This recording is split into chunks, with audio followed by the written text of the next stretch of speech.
lórúkọ gan.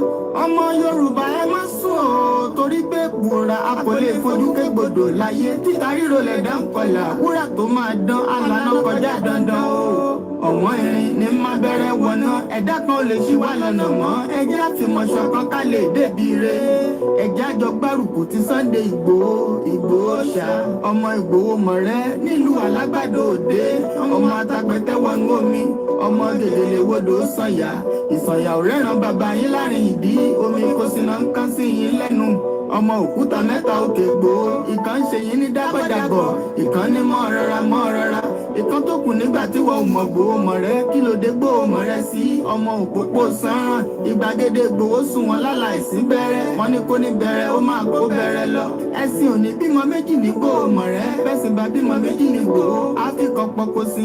Amúkan yòókù bọ̀ sànyà, àtúmúyà rẹ̀ tí ò lọ́rọ̀ bọ́, á fi ṣẹrù wálé wàràmùjẹ́. Ọmọ onílé ọ̀la, àwọn àjòjì tó ń ṣe ségesège, tọ́láwọn ò ní bomi kó sí mu, wọ́n láwọn ò ní bomi sànyà wẹ́sẹ̀. Ìgbà tójú kò fi rí ńkọ́, gbogbo wọn náà sáré bomi kó sí mu, wọ́n sì bomi sànyà wẹ́sẹ̀. Ọmọ abẹ́rẹ́ mẹ́ta òde ayé, ọ̀kan ṣẹ́, ọ̀kan tẹ̀, ọ̀kan tó kù ní gbogbo ayé sí ránṣọ kiri. Gbogbo ọmọ Yorùbá Sunday Igboho onírèlè láéláé, torí àbá lásán nìkan ń dá, òkúta ò ṣe gbé fún wọn o. Ìmọ̀ràn lásán ni ti balùwẹ̀, kò pọ́sibú kó dòdò láyé ń bí. Ó kù díẹ̀ tí tọ́ domi, láéláé ìtọ́ ilé domi. Sunday Igboho arógun má ti dí, tó ń jà fẹ́tọ̀ Yorùbá ní tilé tó kó. Bọ́dá Island Abba, Navy Blue Child, Jákàmọ̀, Jákàmọ̀, Jákàmọ̀, Jákàmọ̀, Jákàmọ̀, lọ́sí Ìgbòho, Ìgbòho, Ìgbòho, wọ́n gbọ́ tí wà tó bí, the love is too much, the love is too much, the love is too much, the love is too much, the love is too much, Jákàmọ̀, Jákàmọ̀, let's go.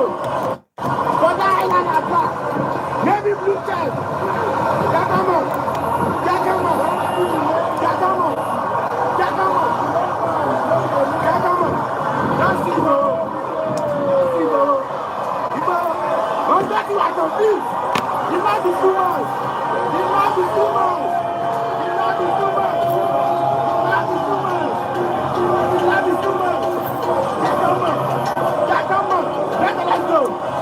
Self-determination is a right. Self-determination is an inalienable right. I say good afternoon and welcome to a very special day.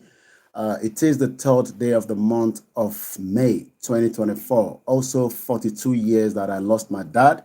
And I'm grateful that we are still alive, making sure that his name is still shining around the world. Moki Bubu, Awon Molebi Koiki, a special greetings to my mom. I've been able to see her this morning just to say thank you so much for keeping us up till today. Torí pé ọ̀pọ̀lọpọ̀ ọmọ ló ń bí ní Nàìjíríà lẹ́ni tí wọ́n ṣùdànù tí a mọ ìdí. But Fayemi, the former governor of Ekiti State, says I should tell you all, don't give up on Nigeria. Fayemi begs the citizen. Governor tí ó ṣe tẹ́lẹ̀ rí ní ìlú Èkìtì tí wọ́n ń pè ní Fayemi, ó ní kí n sọ fún gbogbo ẹ̀yin ọmọ Yorùbá pé kẹ́ jọ̀ọ́ òun bẹ̀ yín pé kẹ́ má give up lórí Nàìjíríà nítorí pé Nàìjíríà ṣì máa dáa. Kí lẹ rí sọ̀rọ̀ náà? Ó wà lára tí a fẹ́ sọ̀rọ̀ lé lórí ní ọ̀sán yìí. Also, there's another news that came where it seems that the Nigerian military are no longer working. They are failed. We know that because gbogbo owó tó kó fún wọn pé kó fi ra ammunition, kó fi protect ẹ̀yin, or fi protect yín. Rather, the Boko Haram have literally overrun Nigeria. Boko Haram ó ti overrun Nigeria. Ó ti overrun Nigeria. A máa sanwó náà, so a máa gbowó ní ọ̀sán yìí torí pé iná tá ń lò àti gbogbo tá ń lò nínú ilé ara bills náà ni. So I can confirm that a report is coming from Borno State. And what is the report? Repentant Boko Haram. Ìyẹn mo ṣe múra military wà lẹ́ni. Because mo fẹ́ wò bóyá ìyàwó mi ní ìgbà mo máa lọ sí ilé àmọ́nókù díẹ̀. Boko Haram, repentant Boko Haram terrorists set ablaze NDLEA and custom checkpoint in Borno State and chase away all the wọ́n lé gbogbo sójà pátápátá. Ẹ kàn imagine tó bá jẹ́ pé irú ẹ̀ ṣẹlẹ̀ nílẹ̀ Yorùbá àbí nílẹ̀ Igbo kí lẹ rò kó máa ṣẹlẹ̀. Mo kí gbogbo alẹ́ nǹkan sí mo kí wa pé a kú ọlá Jímọ̀. It's exactly 15 minutes past. We hope we can do some 2 hours as usual, and we are already almost 5 minutes. I think I'll go there for some more.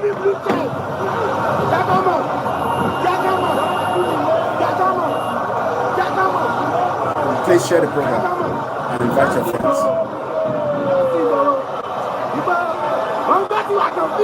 The love is too much. The love is too much. The love is too much.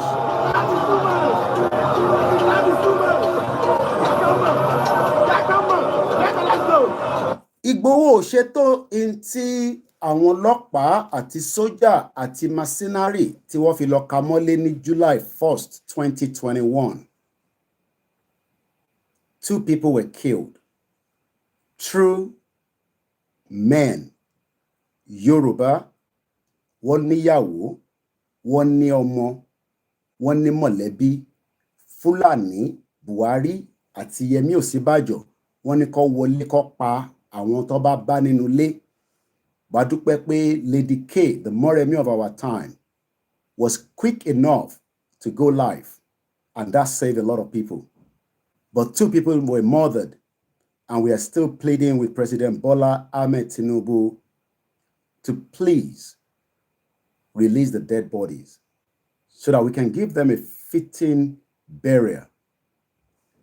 Mo kí gbogbo ẹ̀yin tẹ́ ń kí wa fún ti bàbá mi Mojeed Ọmọ́táyọ̀ Koiki. Bàbá dáadáa.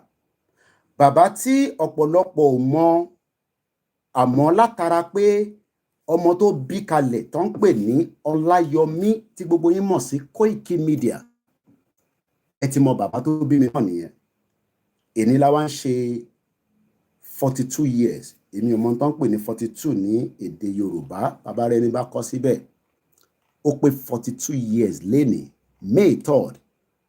I was a very young man, young boy, when my dad died. But I did heard a lot and so much about him. And up to date, his name still shines around the world. From this boy, this man, to Joko Timi. And up to date, ẹ ṣì máa gbọ́rúkọ bàbá mi torí pé orúkọ ńlá ni, èèyàn ńlá ni. Ọdún méjìdínlógójì, ọdún méjìlélógójì, ọdún méjìlélógójì, 42 years. Bẹ́ẹ̀ni, Lieutenant Koiki of Yoruba Nation, ẹ ṣé gan ni. It is exactly 42 years today, 3rd of May 1982. Ikú wọnú ilé wa pa èèyàn ńlá. Many of you might not know the importance of death. Today, when I hear people die, láàárọ̀ mọ̀mísí mi ṣì confirm pé ìkan náà àwọn ọ̀rẹ́ wọn kan sister kú ní Nigeria. A very good friend of ours. He's from the southeast, but a very, very good friend of my mom and myself. I spoke to him. The sister died of cancer. Òun ló ná gbogbo owó yẹn láti bí báyìí. But death took her away this morning. May her soul rest in peace. Just like many people that are dying today and people that have died in the past. But ẹ jẹ́ ká máa rántí pé kò ń ṣe bàbá tèmi ni mò ń sọ̀rọ̀ ẹ̀. 29,000 Yoruba people were murdered by the former President Muhammadu Buhari and Yemi Ọ̀sínbàjò. Because tá bá ń pe Buhari, a gbọ́dọ̀ máa pe kòkó ẹ̀ tó ń pè ní Ọ̀sínbàjò. Many of you might not understand the meaning of 29,000 people. These are people that could have transformed a lot of things around the Yoruba world today. Not that people don't die. A racist paper. I told you that we are living in a society that is so racist. Bó ṣe project ẹni tó pa ọmọ kékeré. Wọ́n sọ di celebrity ọ̀sán gan. This is the man that murdered this 14-year-old boy, ọmọ Nàìjíríà ni, based on the name. Because Anjorin Daniel, orúkọ yẹn ó relate mọ́ Nàìjíríà, kọ́bẹ̀ Elédùmarè kó bá wa foríjì. This, ẹ wo bí pépà lù yìí ṣe gbé arákùnrin, wọ́n gbé bí ẹni tó jẹ́ pé ó ń ṣeré ọwọ́. Can you imagine that? Ọ̀bẹ tó fi pa tó yẹ kó lò as part of, mo ṣe sọ fún yín pé tẹ́ ẹ̀ bá invest inú media tiwa, tẹ́ ẹ̀ ń retí Metro kó sọ̀rọ̀ Yorùbá Nation, tẹ́ ẹ̀ invest inú YSDM, tẹ́ ẹ̀ invest inú Yorùbá World Media, you are not going anywhere. Ṣé àwọn ilé ìlẹ́fẹ́ kọ́ máa bá yín sọ̀rọ̀ Yorùbá Nation? This is the Metro newspaper, ọ̀fẹ́ ló ń fún wa lójoojúmọ́. But the reason why they are very powerful is because they have money. Wọ́n ní owó gidi, àwọ̀ ní orú yẹn. So tá bá ní ẹ dáwó sínú media, ẹ fún wa ní owó, a máa dàbí pé lòmíì intern sọ yẹn àsọdùn ni. Ẹ wo bó ṣe project ọmọ kékeré tó fi ọ̀bẹ pa, Samori sword ló fi pọ́mọ yìí. Kódà wọ́n ní paper kan ní Ireland, ìyẹn tún sọ pé ọmọ yẹn gbé microphone sétí àbí headphone, òun ni kò ṣe gbọ́ nígbà tó ń pè pé èèyàn kan máa pa. Ọmọ tó ń lọ sí school jẹ́jẹ́, tó jẹ́ pé bó ṣe ń jáde lójoojúmọ́ nìyẹn. Ẹ wo bó ṣe project arákùnrin tó pa. Ẹ̀yin tẹ́ wà labroad, Ọlọ́run ní jẹ́ kó pa wá lọ́mọ, èmi náà lọ́mọ labroad. Lóòótọ́ àwọn ọmọ wa ní British passport, èyí tó tí ní indefinite stay, èyí tó ní indefinite stay ó sì better than tó wà Nàìjíríà lọ. Mo kí sister mi, gbogbo ẹni tó bá fẹ́ darapọ̀ mọ́ pé ẹ fẹ́ support, Intel fi support Yorùbá ọ̀nà púpọ̀ ni. Ẹ lọ sí Ọmọlúàbí apparel, mò ń bá wọn polówó bẹ́ẹ̀ ni. Aṣọ wọn kọ́ la kọ̀ wọ̀ lénìí, military outfit ni mo wọ̀. Ẹ lọ síbẹ̀, kẹ́ máa ná $10 yín, $20 yín. Ẹ tẹ̀ jẹ́ ká invest sára wa. Lánàá ni mò ń sọ fún yín pé àwọn Goldich family 1.2 billion users làwọn tó ń lo product wọn ní gbogbo àgbáyé.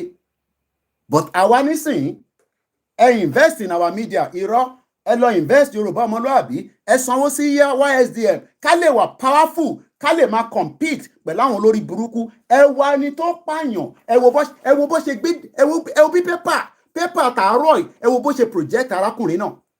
Ó gbé ẹni tó gbé arrow, ó sọ di Robin Hood. Ẹ wo bó ṣe project ẹ̀. Ṣerú nǹkan tó yẹ kó gbé jáde lélẹ̀, tẹ́ni tó pa ọmọ 14 years old. Ọlọ́run jẹ́ kó pa wá lọ́mọ. Kò ń ṣe báwọn parent ò kí ń pray, but ikú tó bá máa pààyàn, apààyàn náà ni. Kódà report ẹni tó pa ní Ọbalẹ́ndé, mo sọ fún yín pé kò sí tó lọ Nàìjíríà tí kò ní lórí desk mi.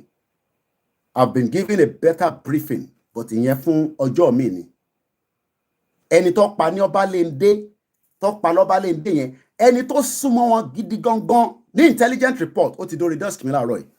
Ẹ máa ní Koiki wà labroad, kò sí nǹkan tó ń lọ Nàìjíríà tó mọ̀. No problem. Mẹ́wàá ń bọ̀ Nàìjíríà. But ikú bàbá tó pa bàbá mi, ikú tó pa bàbá mi náà ló ṣì ń pààyàn káàkiri. Ikú máa pààyàn ní, ikú máa ń pààyàn ní, iṣẹ́ tí kú ṣe nìyẹn. Ìtọ́lọ́run rán ikú wá ṣe láyé nìyẹn, máa pààyàn. Bó kò jẹ́ pé kò ń pa àwọn olórí burúkú tó ń ṣe bí àwọn èèyàn dáadáa ló máa ń pa. Bí a ti bàbá mi náà bá wà láyé, bí a ti dẹgbẹ́ APC, bí Ọlọ́run fẹ́ yẹ kó di ràlẹ̀rálẹ̀, bí Ọlọ́run fẹ́ yẹ kí irú bàbá ti wá di ràlẹ̀rálẹ̀ ló ṣe mú lọ nígbà tó mú lọ ní 1982. Yes, I have every right to talk about my dad. Ìwọ náà lè lọ ṣe program kó sọ̀rọ̀ nípa bàbá ẹ̀. Bàbá tèmi lèmi sọ̀rọ̀ ẹ̀. Ẹ mo gbé Yorùbá Nation dání, ní kí n má sọ̀rọ̀ bàbá mi. Torí tí bàbá mi ò bá bí mi dáadáa, èmi ò ní jókòó síbi kí n máa pariwo Yorùbá Nation. Wọ́n bí mi dáadáa ni. Mo dẹ̀ dúpẹ́ lọ́wọ́ ìyá tó bí mi. Mo dẹ̀ dúpẹ́ lọ́wọ́ àwọn ìyàwó mi náà àtàwọn ọmọ mi. I've seen my mom this morning just to tell her that we love her and our children will continue to rally around her. Màmá mi ò remarry láti 1982 tí bàbá mi ti kú. Òun ló ń ṣe bàbá àti ìyá fún wa. Ó wá rí vision pé Nàìjíríà olórí burúkú yẹn ó máa bà tòun jẹ́. Ó sá kúrò ní 1990. My mom left Nigeria in 1990 because of the dollar. Àwọn ní owó tó fi ń ṣòwò. Ó lọ sí Hong Kong, kò sí European country tó lọ. Kí Yugoslavia tó pín ni mo sì mi ti lọ síbẹ̀ nítorí pé mo ní telegram àwọn first born bàbá mi ibẹ̀ lọ ti kàwé. When Yugoslavia was still Yugoslavia, telegram lọ fi ń communicate níjọ́ náà lọ́hùn tó ń bẹ̀ wọ́n pé ẹ tètè kàwé tán tó ń ṣòṣì ìbẹ̀rùn aṣẹ́wó ìkan ti kú nú wọn kọ́ lọ́n fọ́run kẹ́. so ìwọ tó ń sọ fún mi pé Nàìjíríà máa da tó lórí burúkú Fáyẹmí olórí burúkú àmọ́ ẹ̀yin ará Èkìtì ẹ má bínú sí mi kí ló dé táwọn tó yẹ pé àwọn ará Èkìtì ló wá ń sọ̀rọ̀ Afẹ́ Babalọ́lá la mú ní wíìkì àtúrí Fáyọ̀ṣe àbí Fáyẹmí rather ó ń bẹ Nigerians pé ká jọ ká má give up lórí Nàìjíríà olórí burúkú ààrẹ ó gbé ní UK rí. I pity a lot of Yoruba people that are thinking that ẹ fi pé níṣẹ́ mo ṣe ń jókòó síbí báyìí. Look, mo sọ fún yín pé èmi ò ń ṣàwọn tó ṣe ń dé lánàá ẹ̀yin tẹ́ ṣe ń dé lẹ́ni right láti fa gbùrù gidi èmi ti fa gbùrù yẹn for 15 years mo ti slow down nísìn ìjọ iṣẹ́ mẹ́ta méjì tá a ṣe ń fa nìyẹn this time around a ti slow down but ìyẹn ò ní ká wá lazy so tá a bá jókòó síbí báyìí à ń yọ̀ sí lẹ́rùn ni ẹ fún wa lówó mo ní ìwé láti lọ ṣiṣẹ́ mo lè lọ tí ìbá fẹ́ ṣe ẹni tí màá lọ ṣe cleaning màá ṣe Uber the basic mo ní láti lọ stress ara mi but mo dúpẹ́ lọ́wọ́ ìyá tó bí mi ó fi ọ̀nà wọn wá ó make sure power independent because business ló ń ṣe in tó ṣe títí tí bá délé mọ́ sí mi báyìí ọjà sì sún bẹ́ẹ̀ ó ń tajà dọ́là mo kí gbogbo àwọn Muslim Association of Nigeria mo kí àwọn CAF sisters ó ń gbéra báyìí nísìn alọ kí Jímọ̀ mo kí gbogbo ẹni tẹ́ wà ní Oak Road tẹ́ bá wá rí wata jókòó báyìí látara pé ìyá tó bí wa ó bí wa àwa náà túnra wa bí kò ń ṣe pé púpọ̀ nù yín tẹ́ wà Nàìjíríà tó sọ yín di intern fi máa pè yín tá a fi máa pè yín operation keep them poor ẹni tó pè mí láàárọ̀ tó fún mi ní intelligent nípa Ọbalẹ́ndé yẹn very close to the presidency but I won't go more than that tí bá ní very close ìṣọ̀run presidency ni kò sí tó ń lọ nínú Aso Rock tá a ní mọ́ Koiki wọ́n gbọ́ mi kétékété nìyẹn mo sọ fún yín pé platform tó fi bàjẹ́ ni but Ọlọ́run ló ṣe ń gbé dúró because wọ́n mọ̀ pé ohun tó bá ń jáde látọ̀dọ̀ tèmi extraordinary ni because èmi máa ṣe breakdown fún yín lẹ́ẹ̀kan sí mo kí gbogbo àwọn Koikimedia team mo kí gbogbo Koiki pátápátá títí dé kódà àti trace route wa dé Benin Republic mo á ṣe rí pé nǹkan ń bẹ lóòótọ́ mo kí gbogbo yín níjẹ̀bú-òde akúlédè bàbá wa àtàwọn tó support wa àtàwọn tó support mo láwọn tó jẹ́ Koiki tó ń ṣe APC PDP ìyẹn ò ní ká bára wa jà but tèmi ni pé Yorùbá gbọ́dọ̀ dá dúró.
àwọn ilé olówó kò ń ṣe olówó gbó olówó drug náà tó bá pàdé ẹ̀ ní site tó bá pàdé ẹ̀ níbi tó ti ń fa gbùrù ní site wàá máa béèrè pé ṣàlàjì nìyẹn ó ti bú agbádá dànù tó ń faṣẹ́ lọ burúkú iṣẹ́ náà làwa ń ṣe lọ́wọ́lọ́wọ́ nísìn tá à ń sacrifice bàbá yẹn kan ní your father died on my birthday kábíyèsí lédùmarè àwọn bàbá dáadáa ẹ jẹ́ àgbẹ̀ bí níṣẹ́ òbí lẹ́ẹ̀kan sí tó bá tẹ̀ yọ lórí YouTube ẹ bá gbádùn ẹ̀ léde nìkan lóhùn sókè Alhaji Ọmọ́táyọ̀ Koiki mo kí ìyá mi kan náà happy birthday ìyá dáadáa ẹ ṣọ̀pọ̀lọpọ̀ ọdún láyé gbogbo ọjọ́ kọjọ́ tẹ bá máa lò pẹ̀lú àlàáfíà tẹ̀mí gúngùn àwọn ìyá dáadáa mo kí yín ẹ̀kọ́ làjọ̀dún. Èyí tá a ṣe ń sọ pé ọmọ Yíbò ò lè understand the track yìí dáadáa fi tó bá ti gbé láàrin Òṣòdì orin tó ń play lọ́wọ́lọ́wọ́ ọmọ Haúsá ò gbọ́dọ̀ gbọ́ kó mọ ohun tó ń sọ ọmọ Yorùbá ló mọ beat yẹn ìdí tá a ṣe ń sọ pé a kì í ṣe kankan náà Haúsá àti Ìgbò a yàtọ̀ síra wa bá ṣe ń ṣe fàájì ó yàtọ̀ sí báwọn ṣe ń ṣe fàájì wọ́n ṣe kò sólórin kan tí kò ní lo verses Yorùbá kan nínú orin ẹ̀ wọ́n bí dá kò ní tà ẹ lọ wo gbogbo àwọn artist lẹ́ni pátá gbogbo wọn pátá ló ń lo music Yorùbá àtọmọ Ìgbò àtọmọ Haúsá torí kọ́ lè bá blow bomb basta ta ni bàbá ẹ ní Nàìjíríà kò ní dá fún ẹ. ẹ ṣọ̀pọ̀lọpọ̀ ọdún Mr. Sunday ẹ káàbọ̀ sórí ètò.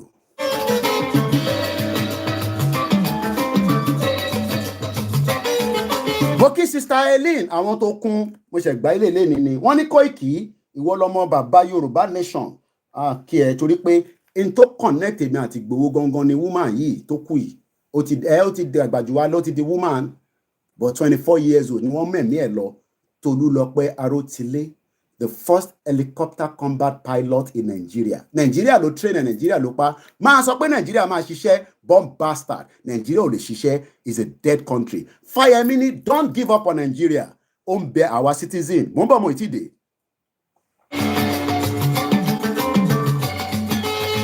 gbogbo òwe yìí ni wọ́n print ní gbogbo Kogi state tí ìyá Kogi olórí burúkú ìyá wèrè ìyá bomb bastard distribution of the writing materials in remembrance of the flying officer Tolúlọpẹ́ Arótilé the National Association of Okun Students Sister Eileen ẹ kú náwó dáadáa ní gbogbo ìgbà àwọn ìyá dáadáa nìyẹn àwọn ti Kogi state Kogi ilẹ̀ Yorùbá ni àjọ ń lọ náà ni mo ì tí dé.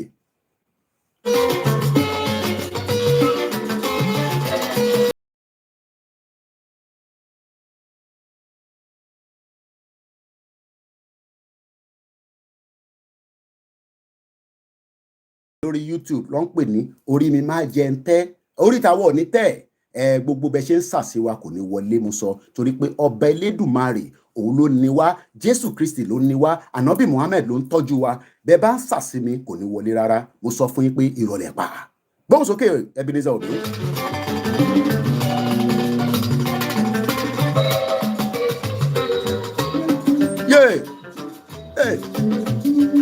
ọ̀rẹ́ popsi mi kan tó fi kú kò travel rí ó ní kóun travel kí àwọn kú kóun tó dé láyé gbogbo tẹ bá rà wá òun á máa rà lọ́wọ́ yín kò travel rí tó fi kú. olómi tó bá tí wà tìyàwó ẹ tẹ bá ṣẹra nílé ara máa fẹ́ lé sí ìyẹn máa ń tọ́jú obìnrin ni tẹ bá fẹ́ pẹ́ èmi ìṣẹ́mẹ́tọ̀ ọ̀rọ̀ mi àwọn bàbá yẹn jayé Ọlọ́run fìdí pọ̀tẹ̀ tí bá ṣe é pè mí sọ fún mi ká yanjú ẹ̀ bàbá tèmi á máa béèrè lọ́wọ́ àwọn ìyàwó ẹ̀ pé níbi tẹ́ ń lọ lénìí ni kò sí patí ní wíkẹ́ndì ni lówó aṣọ á dẹ̀ fún wọn lówó kọ́ lọ raṣọ lọ raṣọ kí tẹ́lẹ̀ ọ̀gá aṣọ fún yín kẹ́ ṣe fàájì lọ ìyàn mélòó lénìí nílẹ̀ Yorùbá ló ń gé aṣọ fún ìyàwó ẹ̀ àwọn boyfriend ló ń gaṣọ fún ìyàwó yín àní keep them poor mo ní àgbádùn ayé àwọn eléyìí ló gbádùn ayé mo ní MKO Abiola máa ń jókòó sínú pálọ̀ tí bàbá tèmi ṣì wà nínú yàrá tó ì tí ì dìde lórí bed bomb bastard ta ni bàbá yín ẹ wá sọ fún mi bomb bastard.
jó lẹ́sẹ̀lẹ́sẹ̀. Mo kí yín sà, mo kí yín mà. Bẹ́ẹ̀ ni, àwọn orin tí wàá máa, ó kọ̀ ẹ́ pé mo mọ tí mo ní, àwọn orin tí yàn máa mu Guinness, tí wàá tìyàwó ẹ̀ wá máa jó nínú pálọ̀, ẹ máa fẹ̀gbẹ́ báyìí, ẹ máa fẹ̀gbẹ́ báyìí, kò ń ṣe àwọn orin tó ń kọ ní àwọn orin jágbajàgba, àwọn orin òfò. Gbóhùn sókè Ebenezer Obey.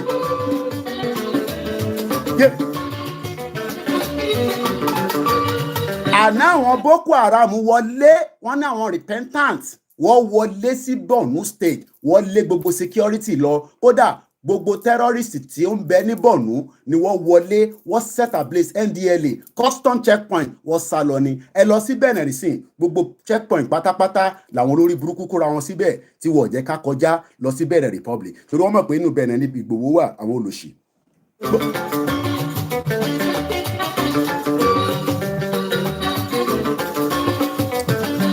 Àwọn bàbá tiwa á ti dé látijọ́ Thursday, á dé lórí flight, á book hotel, á lọ kí Jímọ̀ ní Baker Street, á lọ wo football níjọ́ Saturday, tó bá di Sunday wọ́n padà lọ Nàìjíríà. Ǹjẹ́ à ń gbèrò ayé yẹn mọ́ nísìn? Mo kí yín bàbá mi Jímọ̀ Rasaq, salamu alaikum. Mo kí gbogbo àwọn tí okun pátápátá, kọ́lọ́ bá foríjì sísà wa yìí náà, Tolú lọ parọ́ ti lé. Nàìjíríà ló tírẹ̀nì náà ló padà pàdánù.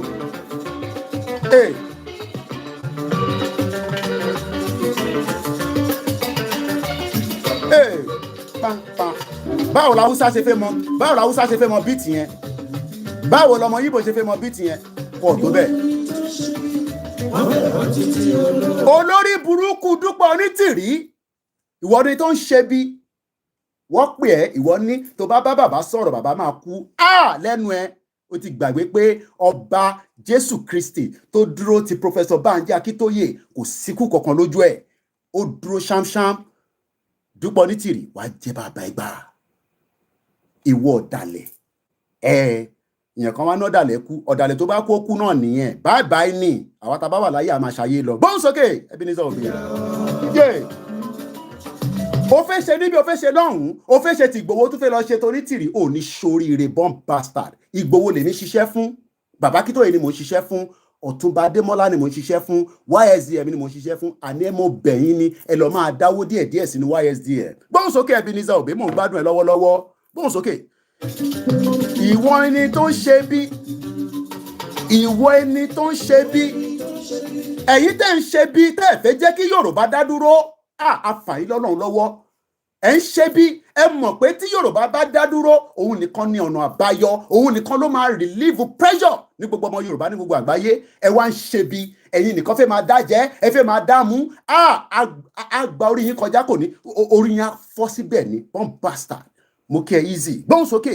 Ìwọ ẹni tó ń ṣe bí, wọ́n bẹ̀ ẹ́ títí olóòlè jáwọ́. Kí ló dé? Kí la ṣe? Kí ẹ̀ṣẹ̀ wo la ṣe ní Nàìjíríà? A náà ṣe Nàìjíríà mọ́ kò ṣe tipátipá.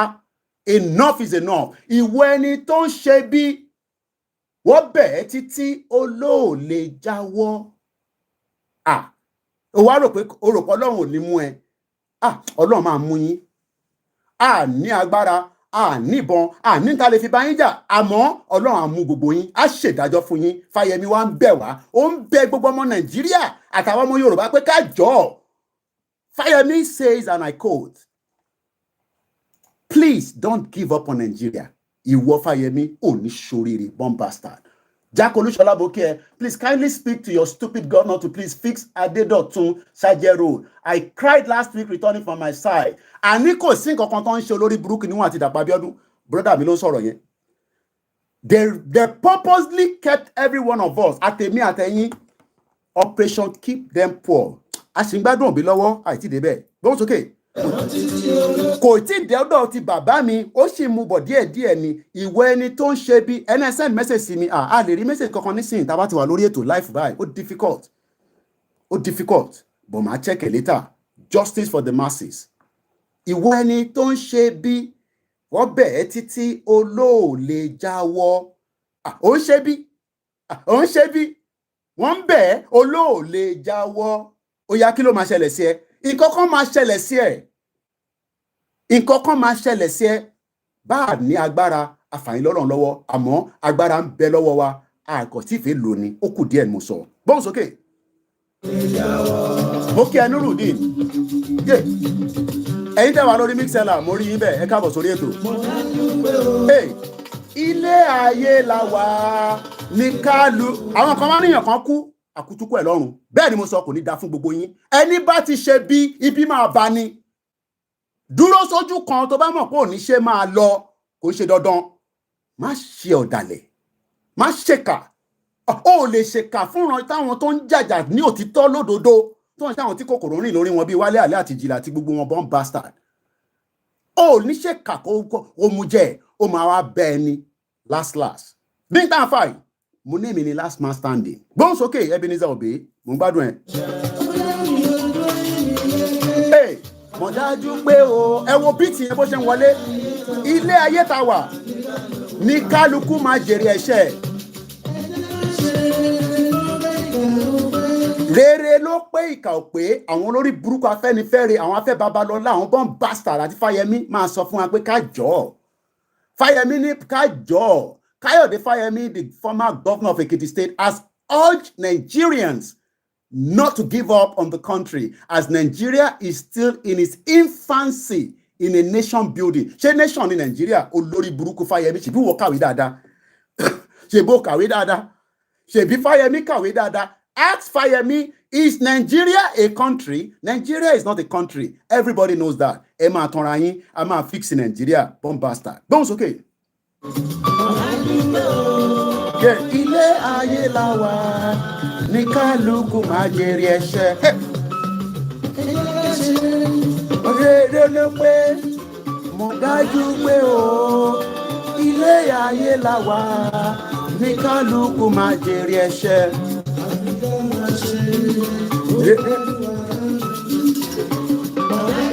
Tinubu said, I do not believe in Nigeria. Mo kí grandma lé Ajayi wọ́n ní continue to rest bàbá dáadáa Alhaji Ọmọ́táyọ̀ Kóìkì bẹ́ẹ̀ ni bàbá mi nìyẹn ẹ̀wọ́n náà lè lọ kí bàbá tiẹ̀ tán social media kó máa kí bàbá tiẹ̀ ta ló disturb ẹ̀ èmi ń kí bàbá tèmi lọ́wọ́ torí bí ṣe ń kí yẹn ló ń fi àbọ̀ ẹ̀ ló fi ń tọ́jú mi torí ẹ̀yin olùṣì tẹ́fẹ́ fi kà yín ránṣẹ́ sí wa ẹnu ọ̀nà lèmi ló máa dúró sí kò ní wọnú ilé wa bá mi gbóhùn sókè. Wọ́n ní kẹ́ fíìsì gbogbo títì fíìsì títì wọ́n sọ̀rọ̀ coastal line Abẹ́òkúta expressway wà níbẹ̀ gbogbo títì gbogbo internal road tó ń bẹ ní Lagos state wọ́n ti fix ẹ̀ tán wọ́n tún fẹ́ gba 15 trillion wọ́n fẹ́ fi ṣe from Lagos to Calabar kí ni kàn wá pẹ̀lú from Lagos to Calabar ọmọ Yorùbá wake up mo kí ẹ bẹ̀.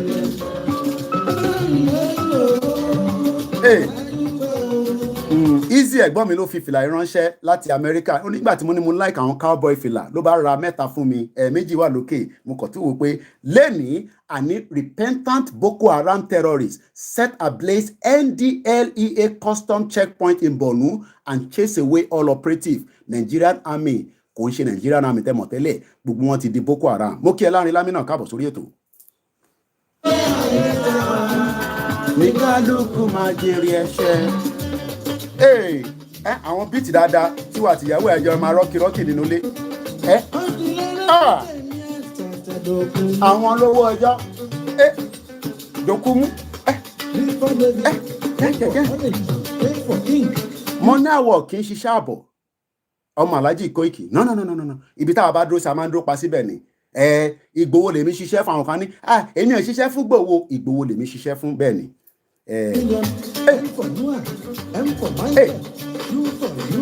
Dòkúmú o àwọn olówó ọjọ́ bẹ́ẹ̀ ni ìyá mi first bank Fáyẹmí ní pé ká jọ torí Elédùmarè ká kíìpù wọn Nàìjíríà mò ń bọ̀ àìtí ìdè àṣẹfẹ́ wọnú agbami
owó lè là ń lò ó máa yáwó fi ṣe o owó ni gbogbo yín yá nísìnyí fi ń ṣe gbogbo tẹ́ fi ń ṣe èèyàn á lọ yáwó fi ṣe famine olórí burúkú fúlàní kan á dẹ̀ kẹran síbi àjẹpa bàbá Timothy mo pìtì yín bàbá yẹn sunkún wá bá mi láàárọ̀ àjọgbà sí fúnra wa láàárọ̀ yìí bí ṣe nífẹ̀ẹ́ tó arákùn mi náà wàláì tàláì símọ́ bí láì arákùn àwọn náà ẹ ní ṣoríire gbogbo ẹ̀yin governors wa ẹ ní ṣoríire ẹ dẹ̀ wà deliberately fúlàní dẹ̀ ń wọlé fi màálù wọ́n fi ń jẹ oko àwọn olóko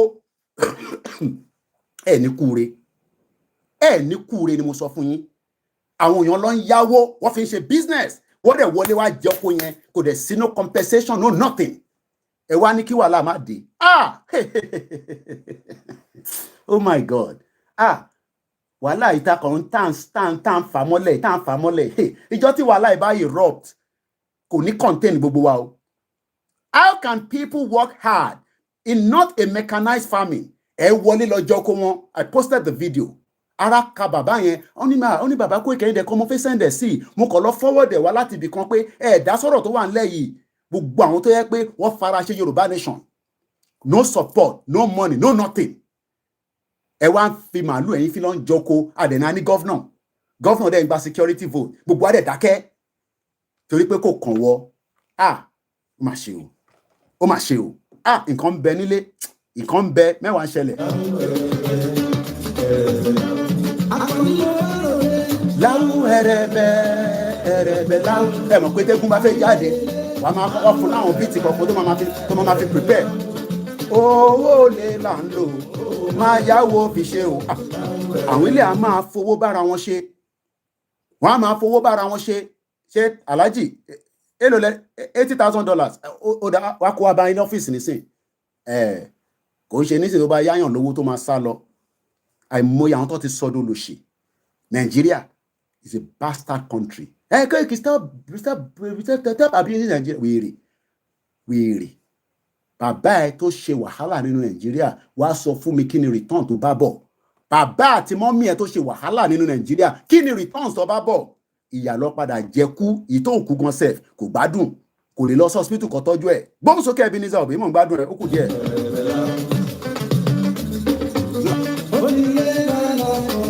Ó ń bọ̀ díẹ̀ Iléyá àwọn ọmọ Yorùbá ò rówó pa ẹran mọ́. Iléyá táwọn èèyàn máa dà lọ sí ìlú pé mò ń lọ ṣọdún nílùú ẹran á wá sùn lọ rẹpẹtẹ Alhaji ẹran bíi 20 Alhaji mo rẹran rẹran kẹ ó yá ẹ máa ẹkan bẹ́ẹ̀ yẹn torí àwọn èèyàn máa ń rẹran púpọ̀ torí pé wọ́n mọ̀ pé àwọn kan máa dé tí wọ́n lówó ẹran. Ní táwọn bàbá tí wọ́n máa ara sẹ́kù ara sí Jẹ̀bú á ní kọ́ máa pa lọ ẹni tó bá fẹ́ lórí ndí á ní kọ́ máa gbé fún.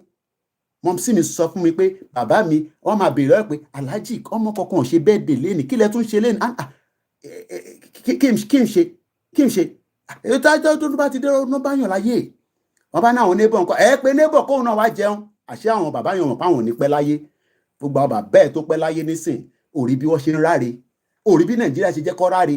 Mo máa dúpẹ́ pé Nàìjíríà ò jẹ́ kí bàbá mi ráre o tó gbádùn ayé wọn nígbà tó dáa torí àwọn bàbá kan nísìn Nàìjíríà ti jẹ́ kọ́ ráre. Bishop Adesina ó máa ń dùn wọnú egungun pé àwọn tó ṣiṣẹ́ fún Nàìjíríà ní big position tẹ́ bá lọ rí wọn ní gbogbo ojú ẹlẹ́gba gbogbo ìyànà pàjá tó bá sọ fún ẹ pé this man works at the CBN wà ní rọlọ́npa ó dẹ̀ ṣiṣẹ́ pẹ̀lú CBN bọ̀ kò mú pension kankan jáde. Àwọn ìyá mi kan wà lórí ètò First Bank lọ ti ṣe tán àwọn lọ́dẹ̀ ìròyìn fún ẹ. Jàǹbá tó ṣe nínú gbogbo àwọn banking sector yín kò ní dá fún gbogbo wọn látòkè délẹ̀ wọn ní ṣoríire. Nigeria will be better in our lifetime. Olóṣì Nigeria will be better in your lifetime. Ta ló sọ yẹn fún ẹ? Ṣé Fayemi ló sọ yẹn fún ẹ? You are a born bastard. Gbóhùn sókè. Iléyá. Ó di ilé alákọ̀ọ́ni ò nínú Iléyá inú yàn á máa dùn tí Iléyá bá ń bọ̀. Nísìn tí Iléyá bá ń bọ̀ wá tún máa wo pé ṣé kí n lọ Léyá kọ́ jí mi gbé káwọn fámílì mi máa wá 10 million tí mo ní àbí kí n rọra jókòó sékòó. Àwọn èèyàn wá ń bẹ̀rù láti lọ sí ọdún nílùú. Àwọn èèyàn máa lọ ń ṣọdún nílùú ni wàá gbéra wá lọ Kwara ẹni tó jẹ́ ọmọ Ìlọrin á lọ Ìlọrin ẹni tó jẹ́ ọmọ Ọ̀fà lọ Ọ̀fà ẹni tó jẹ́ ọmọ Oǹdó olúkálùkù á máa lọ ìlú máa ń kún ni tó bá wá ń padà bọ̀ wá kó epo iṣu oríṣiríṣi nǹkan wá kó fún ẹ àwọn aráàlú gan nísìn wọ́n ò rí yẹn rà mọ́ wọ́n ò rí yẹn jẹ mọ́.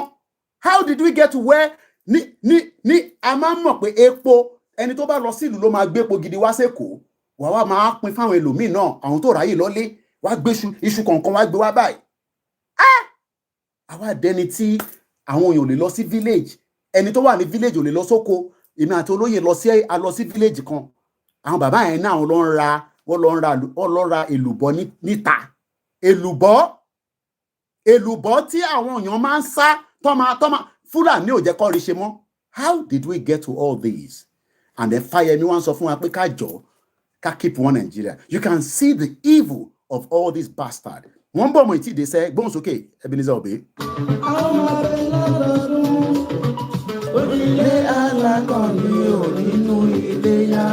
Ìyàn kan náà wọ́n gbọ́ Yorùbá mo sọ́rí tó bá ti gbọ́ ní a máa kọ́ máa bẹ́ẹ̀ translate nínú kíní má bínú tó bá gbọ́ Yorùbá. Ọ̀bẹ ti ṣẹlẹ̀ rẹpẹtẹ àìmọye àwọn tó pẹran nínú ọdún tó lọ yìí chicken gan lomi ò pa ìjọ làwa di ràtìràtì àwọn politicians fìyà jẹ wá ní ṣoríire. Lórí ilé alákọ̀ọ́ni ò nínú ilé yá. Àwọn wọ́n ti ẹ̀nà ìdán. Orí ilé alákọ̀ọ́ni ò nínú ilé yá. Àwọn wọ́n ti bí àṣà kò sọ. Orí ilé alákọ̀ọ́ni ò nínú ilé yá. Ó yá ó ń bọ̀ díẹ̀díẹ̀ ó yá ẹgbẹ́ wo ni ní sùúrù sẹ́ àwọn ò kì í ṣe ẹgbẹ́ tàbí dúró tì mo ní máa dúró ti Yorùbá nation to the last time tí kò ní sí nǹkan kan tó máa yẹ èmi ni mo sọ fún yín tó bá sú gbogbo yín kò ní sú èmi Yorùbá nation máa dúró tì nítorí pé mo believe in it èmi ò ní wọlé ká máa fẹ́ ẹlòmíì àfẹsẹ̀ kan wọlé ó tún wò ta ṣé máa bọ́ sí. How can you say ṣé máa bọ́ sí? How can a Yoruba person máa sọ pé ṣó máa bọ́ sí? Koiki tẹ́ ń ṣe yẹn kò lè bọ́ sí kò ní dáa fún ẹ kò ní bọ́ sí nílé ayé tiẹ̀ ó máa bọ́ sí nínú ayé táwa wà yìí. Bàbá tèmi ò ṣẹgbẹ́ kó ṣe ṣàbùṣàbù. Wọ́n ní ẹgbẹ́ kan wà tó ń pè ní ẹgbẹ́ Yorùbá nation òun làwa dúró tì àwọn wèrè ẹ̀yin wèrè àgbẹ̀ Yorùbá nation dání ẹ̀ ń tẹ̀lé kùkùté 2x2 ẹ̀ ń tẹ̀lé 2x2 olórí burúkú Dúpẹ́ Onítìrì Dúpẹ́ tẹ́ ẹ̀ mọ background ẹ̀ òun lẹ wá ń tẹ̀lé ẹ̀yin olóṣì born bastard all over the place. Àwọn ìyá àgbàlagbà tí mo tẹ̀lé pé wọ́n ní brain àní kòkòrò ń rìn lórí gbogbo yín kòkòrò ń rìn lórí yín ó máa jẹ brain yín kẹ́ tó gbádùn àkọ́kọ́ ti jẹ brain yín kọ́ ló ń jẹ́ kẹ́lòmí survive inú yín. Kóhùn sókè. Ẹgbẹ́ ọlọ́lá làwa tẹ̀lé tó ń pè ní Yorùbá nation ẹgbẹ́ ọlọ́lá. Nigeria will be great. When is it going to be great? It can never be great. Everybody knows that Nigeria is dead. Ó yá gbóhùn sókè kí bàbá mi dáadáa ká tó wá wọnú Yorùbá nation tá ń bá lọ. Gbóhùn sókè yá. Ó yá.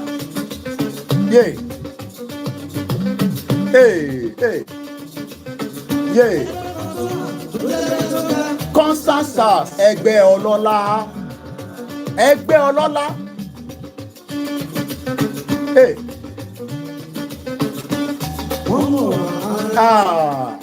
Wọ́n ṣe bó ti tọ́. Wọ́n mọ̀ wọ́n ara wọn. Wọ́n ṣe bó ti tọ́. Irú ẹgbẹ́ wọn ṣọ̀wọ́n o.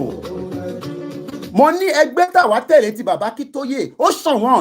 Bàbá Kítóyè ó ń ṣiṣẹ́ fún Tinubu ni kò ní template. Born bastard, go and bring your father. Let me see your father at 89. Olóṣì.